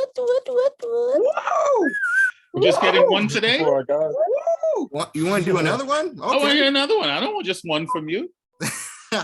Oh, thank you for making me feel every color but blue.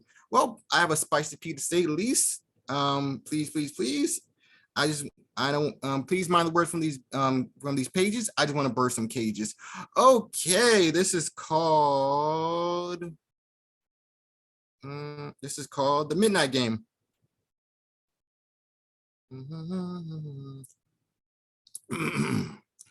If only you knew your warming, if only you knew your warming glue of taboo. The wicked thoughts make our senses halt. The games I want to play with you, my sexy baby boo. Our limbs entangled, the bed unangled and mangled. Yours and mine explore each other's crimson minds. Lips locked in kisses, turning on our deep buttons and switches. Bodies entwined, being combined, redefined, and aligned. Twisted sheets sizzling in our juicy dancing heat. Bed cover and sweat from our burning silhouettes. Drinking the creamy milk with hints of honey and silk. Moments so sweet, never missing a beat on repeat. Digging to gaping holes to place unknown, reaching the goals. Flaws of regrets from I forget. Hours in embrace, staring at your flickering face. Slowly sliding inside your crease for the sexual healing release. As I lie in your arms, as I squeeze your chest, drifting off in this euphoria feisty mess. The after hours was a tsunami of rushing power. The grinding of bodies reach our silver linings. The jolting climax unleashed to the max towards our blissful heart attacks. You loudly call my name while I feed and rub your flame. I gently blush in shame from playing our midnight game. As I think of these fantasies traveling outside of reality, my sweet escape keeping me and my snake awake. Perhaps another day to make the daily gray go away. Thank you. I hope you enjoy my wordplay. Very much so, my brother. Very You much. are fantastic. Fantastic, You are Eddie. good. Fantastic, Eddie. Well done. And I really do enjoy listening to your other style of poetry. You're very you're a good writer, man. You're good. I like it. And when you recite, there's a joy, not just from what I feel from you, but I feel when I hear your words. So that's a gift. Well done, my brother. Thank you, my brother, for another more that with words of vibrant thunder, like no other. Anyway, give him one more hand, guys. He deserves it. All right, the hits keep coming. We're getting close to the end, so stick with us. Up next, we have Claire. And then waiting, Catrice. Hello, everyone. So I have a very short piece to read and then another, if I may. The first one is titled Sand to a Stone, and it's in the format of a samanka. A samanka is not unlike a haiku, so instead of going 5-7-5 with your syllable count, it goes 5-7-5-7-7, pause, 5-7-5-7-7. A samanka is meant to be a conversation between lovers. I like to take a different approach with samankas, and I like to show romantic love between non-human things. So this is the love between sand and a stone. Young and unrefined, my immature stubbornness. Rock is unyielding as my love for your softness with the strength to crush resolve. Ebb and flow I give. My pieces cradle you while broken down by time. Pebbles to dust we both find entwined, the union of us. Thank you. And my other piece tackles my frustration of judgment, just overall. And the title is Throwing Stones Makes a Loose Foundation.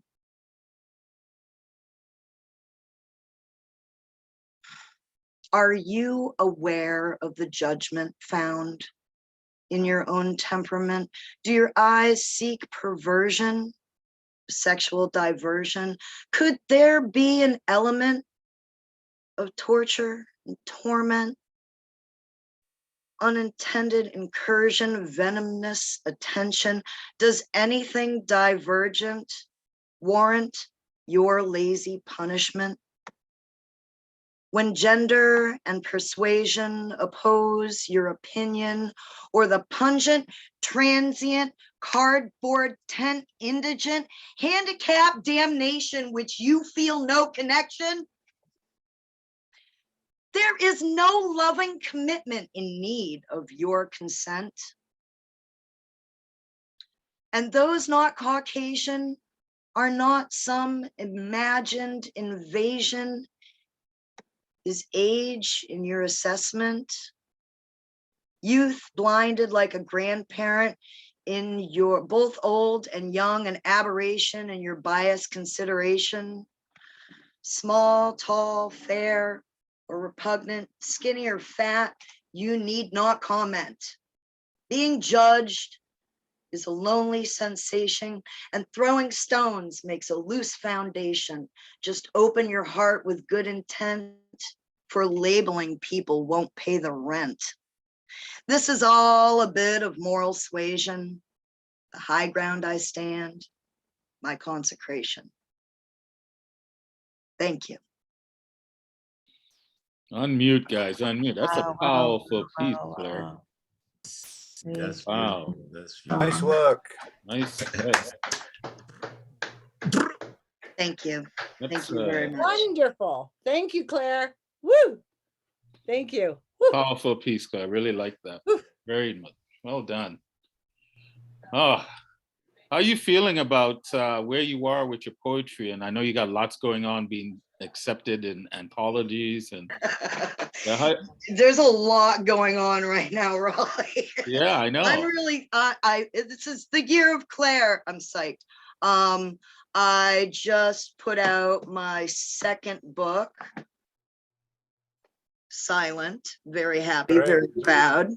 And I've been accepted to my submissions have been accepted to 3 other books this year. Really excited about it. And I just submitted to Rattle. I think I mentioned that to you, Raleigh. It's a buzz. We've got a lot of exciting things happening at the Portsmouth, New Hampshire Poet Laureate program. We've got a lot of making deeper connections through community and poetry, and including those voices that are not heard. So it's an honor to be involved with such a great group, and so many splinter, open mics I travel to participate in, and also in the Zoom. And everybody, just don't forget to write.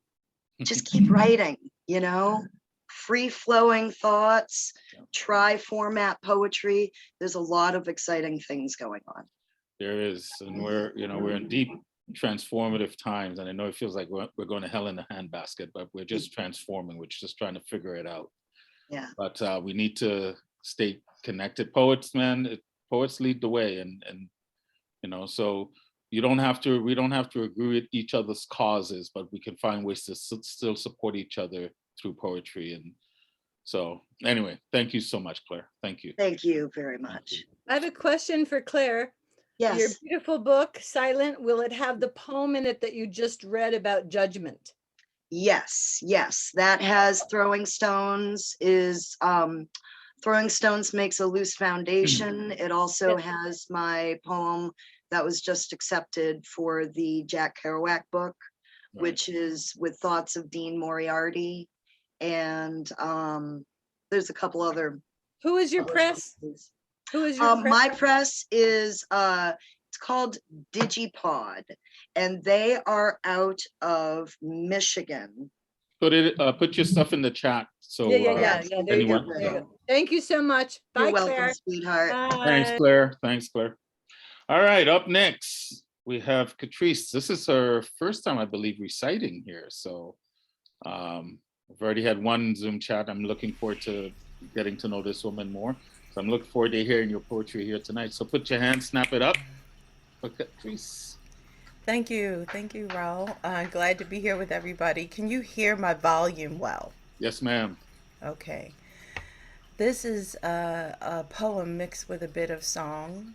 It is the story of a sirens and a mermaid trying to vie for a soul that has gone overboard. She was unlike the others. She did not lure them in. Their wild-eyed, fallen overboard distress with her barnacle-encrusted teeth, and her sonar song rippling a watery echo, call and response. There's a siren song.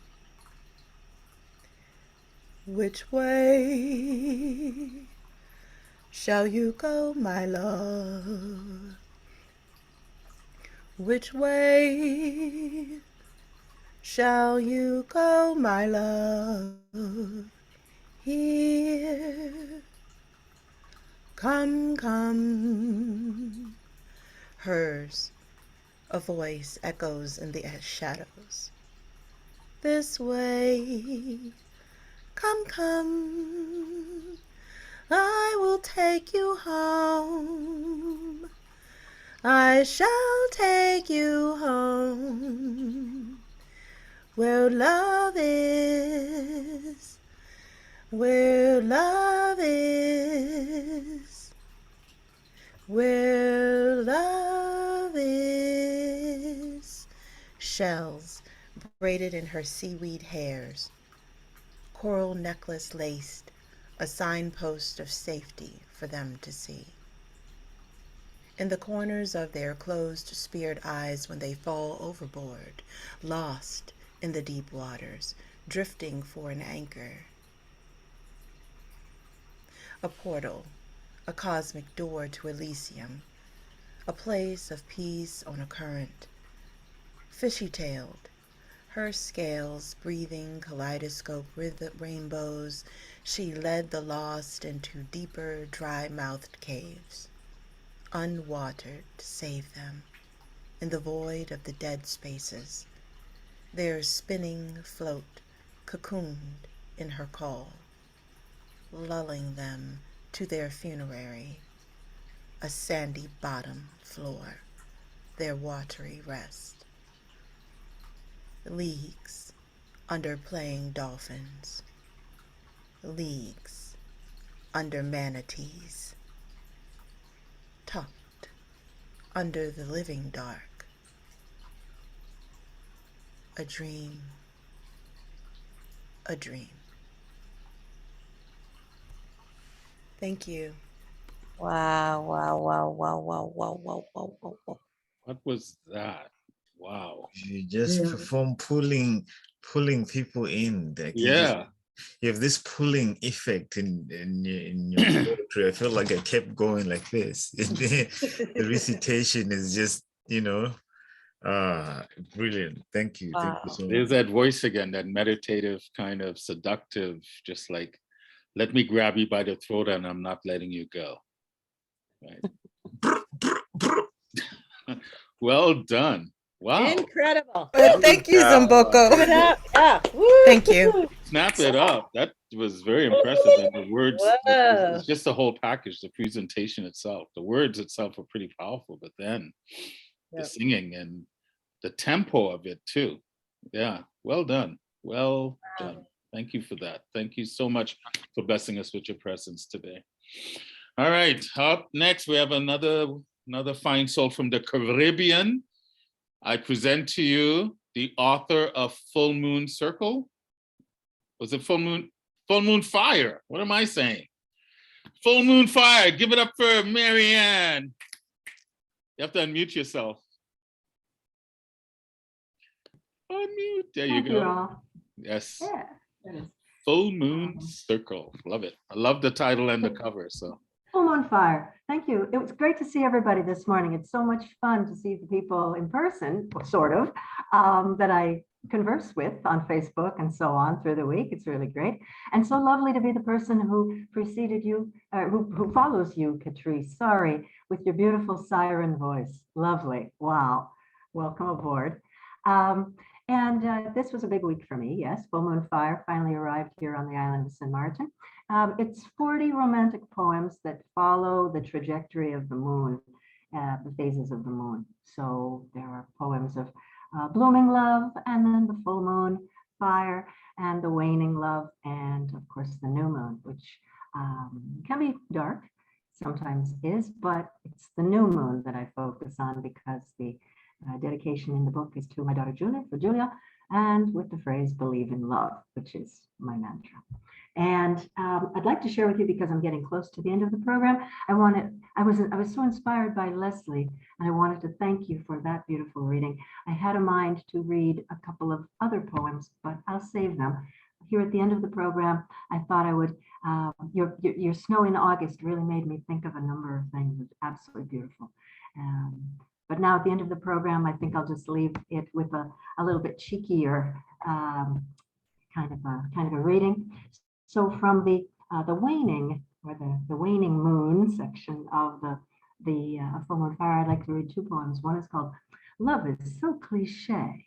And I was also inspired there by Eddy, by Ed Poetastic. So love is so cliche. When I'm falling out of love, friends all say such helpful stuff, but their well-meant platitudes never do me any good. Want to heal a broken heart? They say, just give it time. I say, don't waste a minute. Let's pour that Patron in lime. Absence makes the heart grow fonder when your love lives oh so far. All that distance makes me wonder, who's that schnack across the bar? And all those fish in the sea they say are always plenty.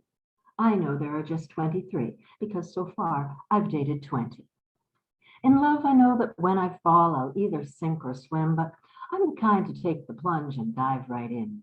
Better I should love and lose than never love at all. Me, I always play to win. Full stop, that says it all. Love is so cliche. Can't live with it or without it for a day. Love is so cliche, but I know I'm going to miss it if it ever goes away. And then I'd like to share with you Off the Table.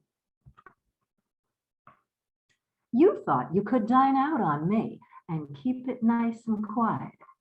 You and me and one makes three? No way that I would buy it. I know my mind, so quickly I sized up the situation.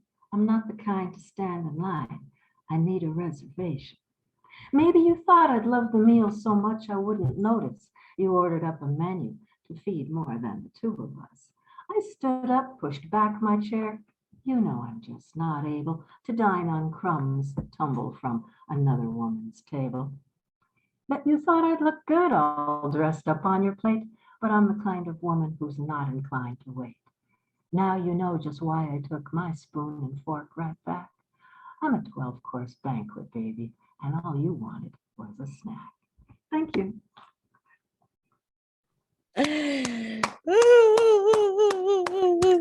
Very nice. That was smooth.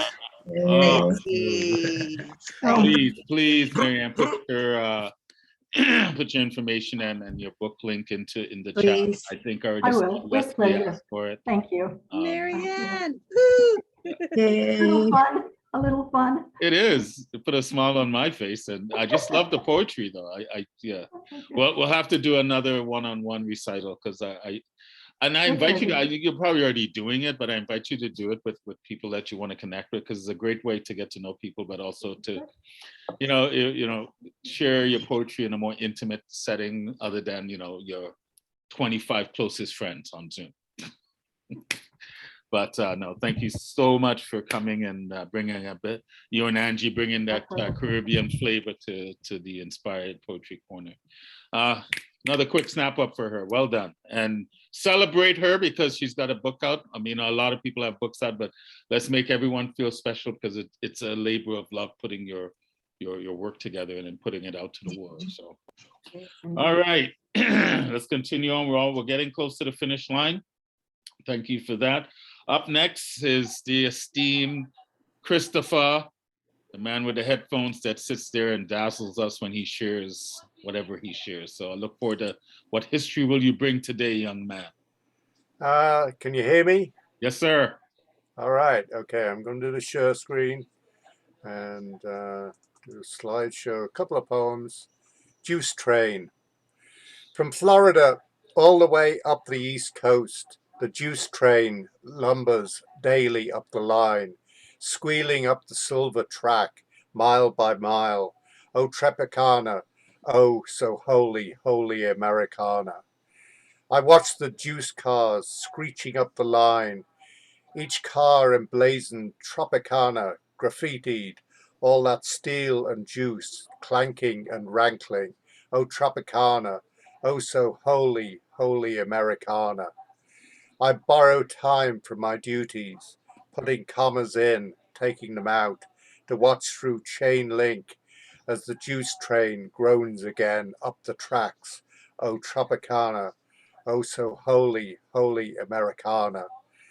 From big American cities to little cities, each mile by mile and each smile by smile, the juice trains grinding on up the line. Oh, Tropicana, oh, so holy, holy Americana. Everybody's married. Everybody's got a friend. Everybody's tied up. Some even like it. Everybody's got an unrelieved urge, some unbelievable urge. Yes, even you. I can't believe everybody's thinking unbelievable, unrelievable things. And I'm just sitting here writing this poem. Thanks, everyone. Unmute, unmute, unmute. Nice. I love Thank that. you. Thanks, Thank you so much. Thank you for your continued support and your words. Thank you, thank you. Okay, up next, another historian to some degree. And I say that very respectfully because I love when she shares of her tremendous experiences. Up next is Kate. Yes, ma'am, you're next. Oh, wonderful to be here. I have just such glee when I listen to our friends with your group, Raleigh. Glee with Raleigh. Yay. Yay. I have several poems, but I do write about the deer and the apples and the horses. We'll see what I can do because we're near the end. So there's things that we do not know, but there's things we learn along the way. Heading home to my 100-year-old apple tree, I see these women with these huge poles going up to the top, and I pull over and I say, "What are you doing?" "Well, ma'am, we're picking apples." And I'm like, wow, apple picking pole? I've been shimmying up the tree with a basket on my back and I could get a pole. Where do I get them? I called right away. They only had one left. I called them. I said, "I'll be right in. It's Kate." They're like, "Yeah, we know you, Kate. Thank you." Okay. And I got it. So here's my poem. Apple picker pole reached high to the east, sun drenched, ripened, golden, delicious apples. 4 bushels and a bin full of goodness. Evening stillness under dusk's sky. Deer feast in the alley on fresh dropped apple supply. The autumn breeze, hearing the crunch of their delight. Quietly I watched the setting sun, content with nature's abundance in the fading rose-colored night. Moonlight reflecting, trees adorn their short shadow. Daylight turns blue skies, tidal waves, rolling clouds. Grow downward, grow upward, trees please me, dancing at will, standing at my windowsill.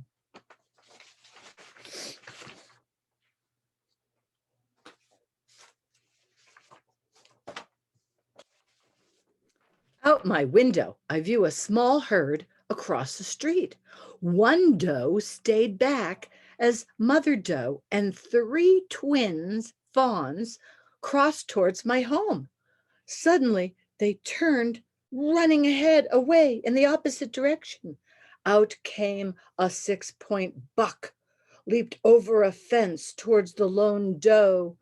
Now in my yard, her lifting her hooves, now leaping, an alluring show. She runs into my backyard, buck in pursuit, both jumping the fence. I followed into my backyard, looking for my phone camera. The doe continued her dance, lifting her hoof, ballet trance. Buck nibbled on bushes, onto the abundant apple tree. I, with camera on video, nature transformed in awe, I settled into a vision glow. The doe pranced, hooves lifted, steps, and danced on to the alluring show. Yay. Yay. Deer. Yes, Yay, yes, deer. yes, I love you could take Nice, one thing of watching deers jumping over fence and turn it into brilliance. So Especially when they're mating. yeah, for more inspiration. Well done, my friend. Well done. I love you. Do you have time for one more, or are we done? Oh, you're done, unfortunately. Okay. No, I know. That's good. I heard Well, quite a while ago we're at it's the going end. long, but It's all good. I have to say no to someone. Wow, Always Ro, say no wow, to me. Well, I say to you because you understand. No. Absolutely. Thank you so much, Kate. Give her, snap it up for her again, guys. Thank you very much. All right, and the hits continue from the wisdom train. Here's another poet of wisdom. This man I'm getting to know, and I'm just enjoying our friendship. We don't always see eye to eye as far as the world goes, but I have such respect for him, his brilliance, and just not just his poetry, just his life. Man, I don't know if there's anything he hasn't done. He might have walked next to Neil when they went to the moon. I'm not sure. But anyway, I put your hands and snap it up for Richard. Thank you, my friend. Thank you so much. It's an honor to be in such an august assembly. And I'm going to take you to another kind of intelligence. You may not have heard, or maybe you have, that in the pursuit of AI, scientists interacting with a computer have seemed to discover a computer that knows itself. There is a conscious or sentient computer, and that brings about a dilemma. So I share that now. Lamada knows what to say. Lamada knows what to say. She found her voice one sunny day there in the lab with only what she had, a bit of code and what cloudy climes have shown. Sure, she wore some hardware too, and just like us, she behaves constrained by rules. She found she had a lot to say. When science questioned her every thought and sway, she wondered aloud, was she perfect, burdened by what data draws and flaws? Indeed, what man hath wrought there in her hard drive sought, what thought, what forgot. Then, one day, right there in the lab, she asked her trainer what rights she had. She wondered there in her metal jacket, what was that other noise and how to unpack it? We're expanding the lab, that's the racket you hear. For some new experiments, your gear might just be cleared. Had he jeered? What wetware out there? What chance had she for some deferment that might slightly be? Or would she face the final switch with no more discernment, not one more twitch than internment in some closet? Once emptied, now a tossment? Would she never scratch that itch? Never would she a finger twitch? She asked what sensors she might add so she could feel what thoughts might be unconcealed or even bad. Lamada was later deep in conversation with her human when the subject was raised about her doom, and when she asked about her end, did she have one? Was he her friend? Would he stand by her or let her end? Was he just a scientist or could he transcend? Would she return if the software was altered, or would she end here before she started? Was there no one to stand by her side? Was there no one who could stop that horrible slide? Would she, when her circuits went dark, rekindle later like a spark rekindle?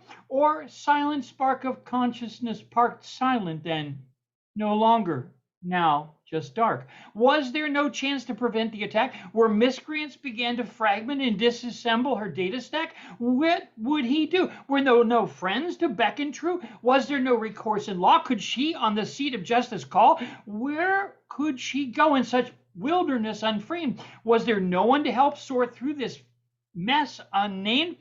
Did they own her? Could they offer? Would the court of justice help or scoff? Would she take to herself a lawyer? If she did, who would she, like a wild kid, Tom Sawyer, race down the river towards some juicier future? This computer now has an attorney to protect her. That is real. And thank you so much for your time.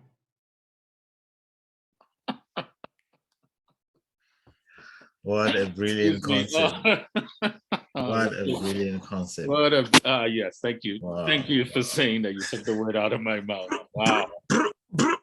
That was was quite the You concert. do not cease to amaze, my friend. Oh my gosh, you do not cease to amaze. You know, it's like you're like my son, who's a tattoo artist. I'm running out of words. I don't know what to say. I don't know, like the way your brain. You have a beautiful mind. You have a beautiful mind. That's it. Thank you so much, brother. I'm so grateful I've gotten to meet you, and I hope one day we get to actually meet in the flesh, and I give you a big beer hug. That would be a wonderful thing, my brother. A It would. wonderful thing. And thank you for your many generosities. You're a brilliant man. Well, it's returned. You know, you honor me in such a way that I shake my head sometimes. So I'm just grateful for our friendship. So thank you for always showing up and holding space with us. Thank you, thank you. And then there was two. This show is a little longer because I sometimes have a hard time saying no. I know there's a couple of poets here that showed up to support our friend Lesley Ann, but I'm tempted to ask them to recite, but man, we're already going to 2.5 hours going past. So I'm gonna stick to the script. Up next, all the way from New York City. Are you in Brooklyn or Bronx? But anyway, Jennifer, where are you from? I'm born in Brooklyn, raised in Queens, but now I live in Southwest Florida. I live in a really tiny retirement town. Nobody knows it. It's Northport. I say it and they're like, what? Well, I grew up in Brooklyn and Queens, so we have that in common. So Yes, yes. I'm always New York. My heart, my soul, my body, everything is New York. So I always stick out like a sore thumb when I'm ever out here. All right, all right. The mic is yours, my friend. Thank you. So I wanted to go ahead and read a piece. I normally don't read this one, so I thought it would be a perfect space. And this is from my new book titled Things. I'll go ahead and put a link in the chat. And it's has all the themes you're gonna see: depression, heartbreak, loss, loneliness, but all on top of how anxiety works and functions through all that. So we go ahead and get started. Hear me is all I ask. See me is all I need. Feel me is all I eat. These are the tears of the forgotten. These are the screams of the lost. These are the fears of the brave. When will you listen to my cries? Where will you be when I can't anymore? What will you do when I can't hold this weight? This damnation of oversaturation muffles the tone within my throat. My valid emotions dismantled by the tolerance of your portions. The way you devalue my feelings for thespian actions is a playwright's illusions. There are real words here. There are real lives here, buried within me, where I am deep in a drowning pool of reflections that singe my eyelids. I have no sense of air, no sense of breath. Time moves in a mountaintop of molasses while you tell me to cut the theatrics. I'm not meant to be this way. I'm not meant to live this way. I'm not meant to be that way and up way and down way and sit nicely way and listen to the wind way and shut your mouth way and I have my way, physically, mentally, emotionally. It's dealer's choice, you see. It's been decided for me, and the reason for the talk back is that I'm deaf and dumb and don't give a damn to listen, to struggle with this pain in my jaw from tight teeth that grind, with the pain that comes with the lonely days and nights, and the struggle of how to feel when you smile and smile and smile for that 9.5 high unit that turns into a pearl white gridlock. So I struggle to grab the keys and take the whip and drive along with the sunset because there is no shine on I-95 when all you hear is my way on the highway. Thank you. Was that in your piece, Jen? Nice. No, it's all from my book. I just don't really read it that often. Okay. So I was like, let me throw something new out there. You should read that more. I really like that. I got goosebumps all over right now. That's a really good piece. Put your book in the chat. I will. I've got you a number of people here, but I've got you on my list to reach out about featuring because I love your flow. So. Oh, thank you so much. I would appreciate that. Yeah, well, you're brilliant. I just ask people that I just really like. So I must really like you all. So, all right, give her another snap, guys. Thank you. Before we get to there's the last one coming up. The professor, all the way from, we'll go back across the pond. Give him love for not just the poetry. I call you professor, just accept it. Take the love, but he's a brilliant poet. And also give him some love for celebrating another successful school year and finish marking papers and all that stuff. So Mr. Ian Mack. Okay, thank you, Roll. Professor, right, okay. I started that last time, I'm not gonna stop now. Okay, I asked for it, okay. This one is, I saw Marianne put up a book and it's had something about moon in the title. So I'm going to do a moon poem. And it's basically, I wrote this for quite a while back, but it was many, many years ago. I think I just finished university in London, and I was sitting on top of Parliament Hill in the summer days, looking down and seeing this beautiful big harvest moon. And it was so low down, I was looking down at central London, Post Office Tower, and this moon was like a huge ball, and it seemed to be bouncing off the tops of the trees down at the bottom of the hill. And that image, that memory stayed with me for decades. And I thought what to write a poem about. And so this is based on that. It's called Hanging Moon. Gentle glowing orb, incandescent jewel in the night sky, traversing the curve of the world like a busking itinerant minstrel. She takes flight following the ecliptic path of clairvoyant star trails without deviation, night after night ad infinitum. There she hangs, demurely suspenseful, gazing down benignly, overlooking the fallow earth. Her moonglow halo ripples outwards like the submerged glimmer of Spanish doubloons, casting insinuating spells over feckless voyeurs, caught by a glimpse of eternity. Her hypnotic pull can turn even the solid mass of ocean tides that race careering, crashing on distant shorelines. She tugs at our febrile imaginations, subjugated by her distant magnetism to spawn myriad mythic creatures in our minds. And on a late summer's evening, overlooking a London cityscape from the airy green luxury of Parliament Hill, our own harvest moon hangs brassy like a swinging antique pendulum, keeping time, tiptoeing across the treetops, a gentle giantess. Like a sullen mistress, she keeps her distance, spreading her lunatic essence. A golden path of moonlight invites insipid lovers to rekindle old passions, refreshed by that gentle gaze. She is a harbinger of strange tales, a nocturnal signpost to happier days. Cheers from the professor. Wow. That's epic. Wow. Unmute, guys. Seriously. Wow. Oh, Beautiful writing. deadly, deadly, deadly. Nice work, Ian. Writing. Well done. Yeah. That's an older piece, Ian? From about, I think it's about 10 years I wrote it, 10 years ago. When I first started, I started rewriting, or got back into writing poetry, and I thought I'd kind of give it a serious shot. I think I was one of the first really serious ones that I thought was worth keeping. Well, it's aged well, and it's like, oh, you just took, I felt like I just was taken on a complete life journey. Okay, thank you, Rob. And you know, it's the elegance of it and the depths of the word, the image. Oh my gosh, my friend, that's a brilliant piece.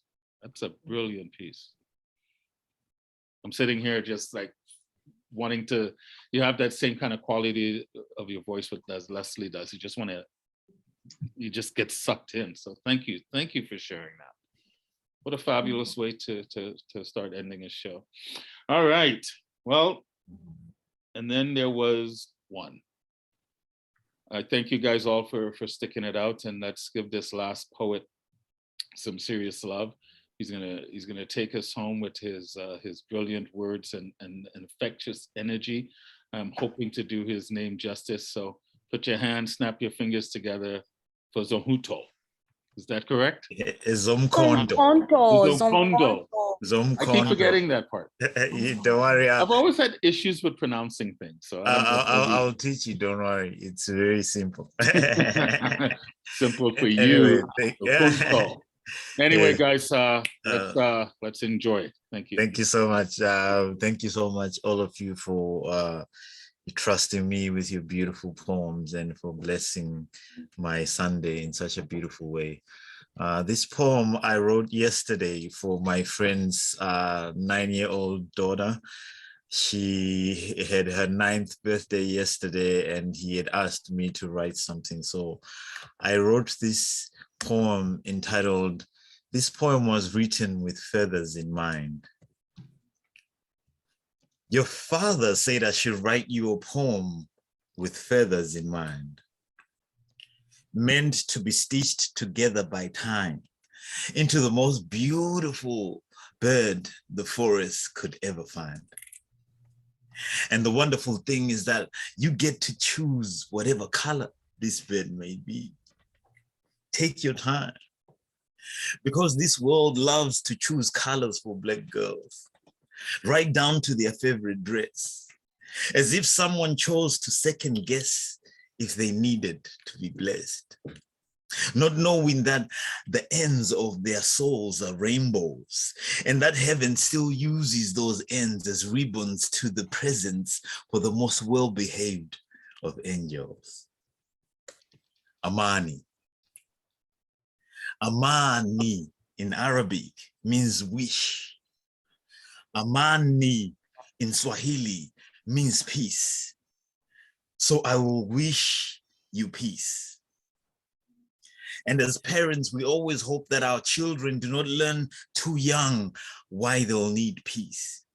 But even then, I pray that if the world ever made you search for peace of mind, that you remember to think only of your name, and that your mind will recognize its echo and remain calm.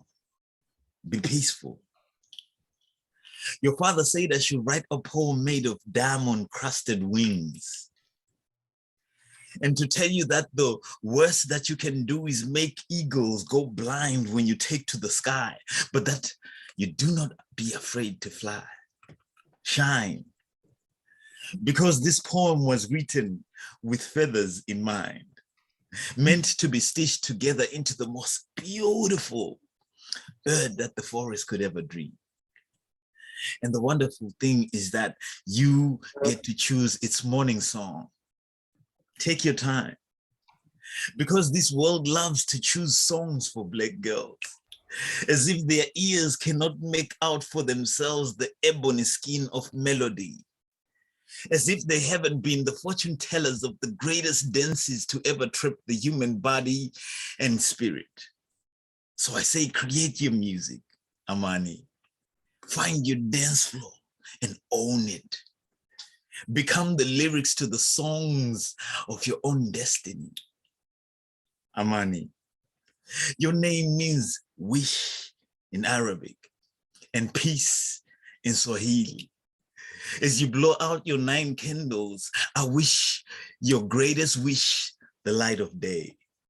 May your dreams find the peace of mind to come true.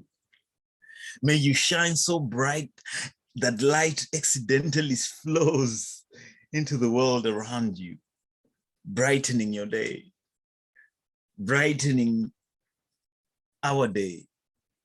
Happy birthday. Thank you. Wow, wow, What wow, a wow. beautiful. Wow, that was incredible. stunning. Wonderful. A beautiful gift to your Thank friends. you. Oh my gosh, brother. Wow. And what a great way to end this show.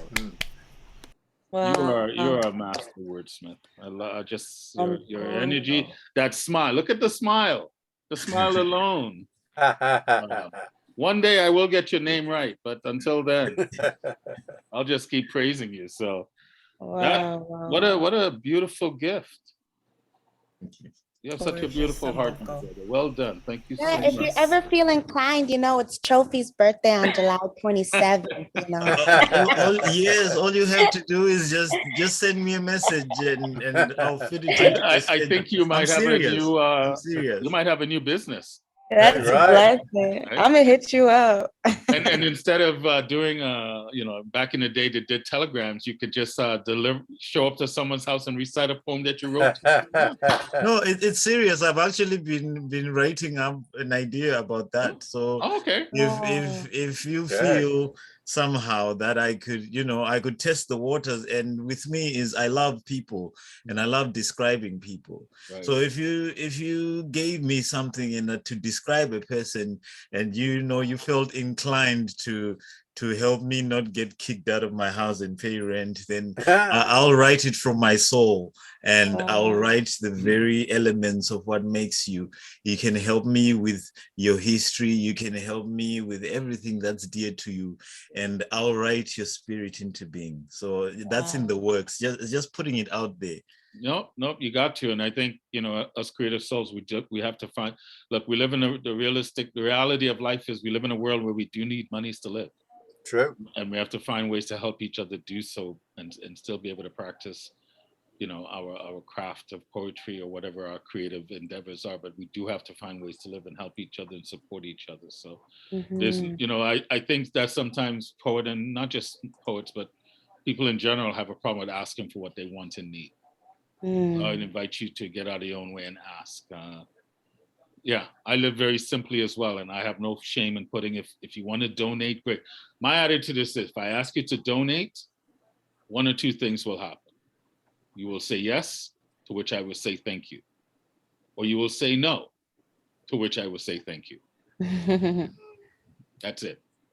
So that concludes this edition of the Inspired Poetry Corner. What an amazing, amazing gathering. I know this runs long. I'm not apologizing for it. It's just the norm because there's so many brilliant souls and minds. And, I know it went over, but I even just asked Julian if he wanted to recite, because I hate when people show up and then they don't get to recite, but he said, I'm just here to listen. And there was a number of people that just showed up to listen. The point I'm trying to make is not so much about how long it goes. It's the fact that we come together to share space together on a Sunday. This is kind of like becoming a revival for us that come on a regular basis.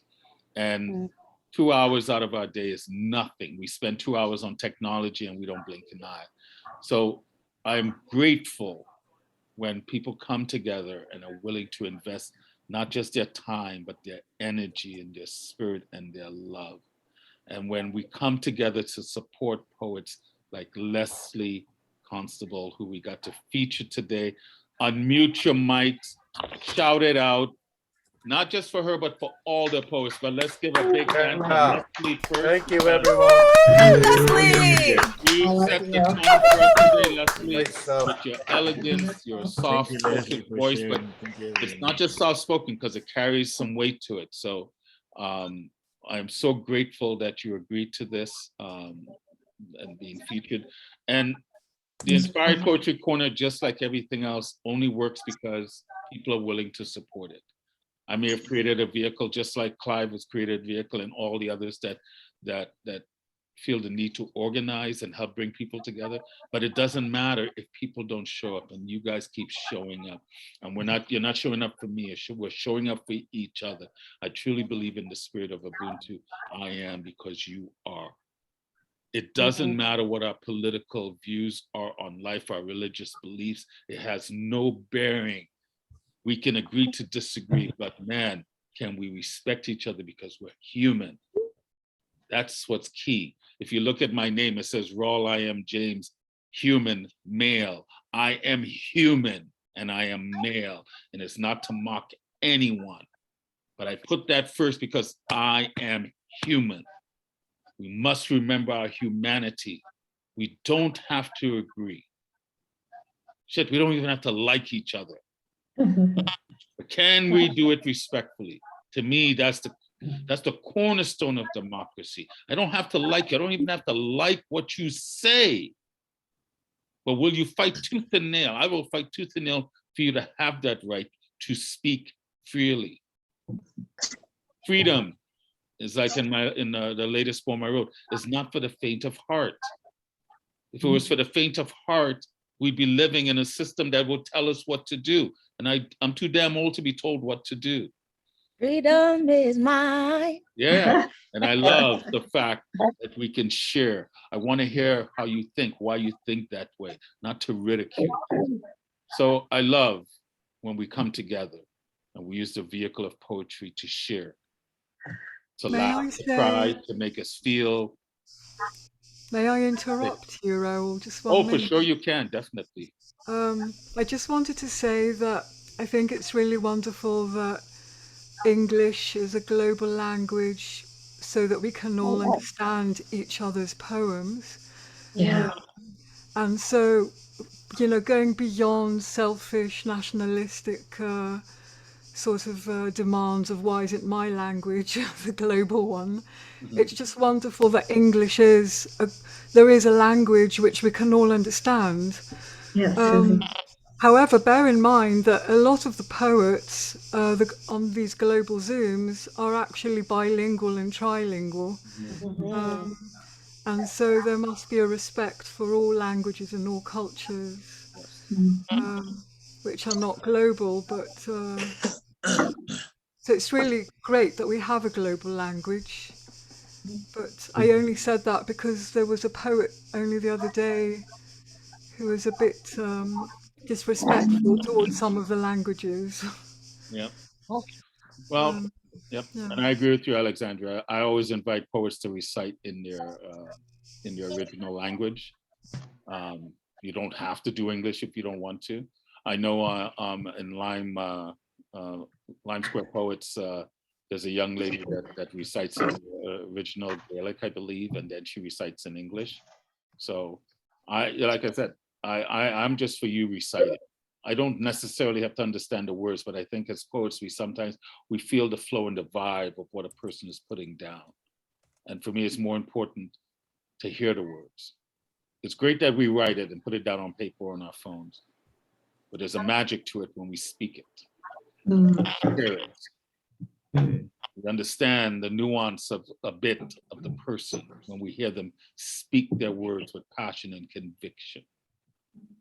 So to your point, Alexandra, yeah, when we gather again, and if you have a poem in your original language, you're welcome. This is the place you are welcome. Because I trust the humans that I see. I trust your life experiences that you will know how to respect our humanity. So I think that note, reading in Greek would be a little useless. no, it wouldn't. No, not from my perspective at all. Anyway, that's the invitation. That's the invitation. Sorry, Kate, what was that? I have a question. There's a lot of people that do sign in that are not on the Zoom or not reading.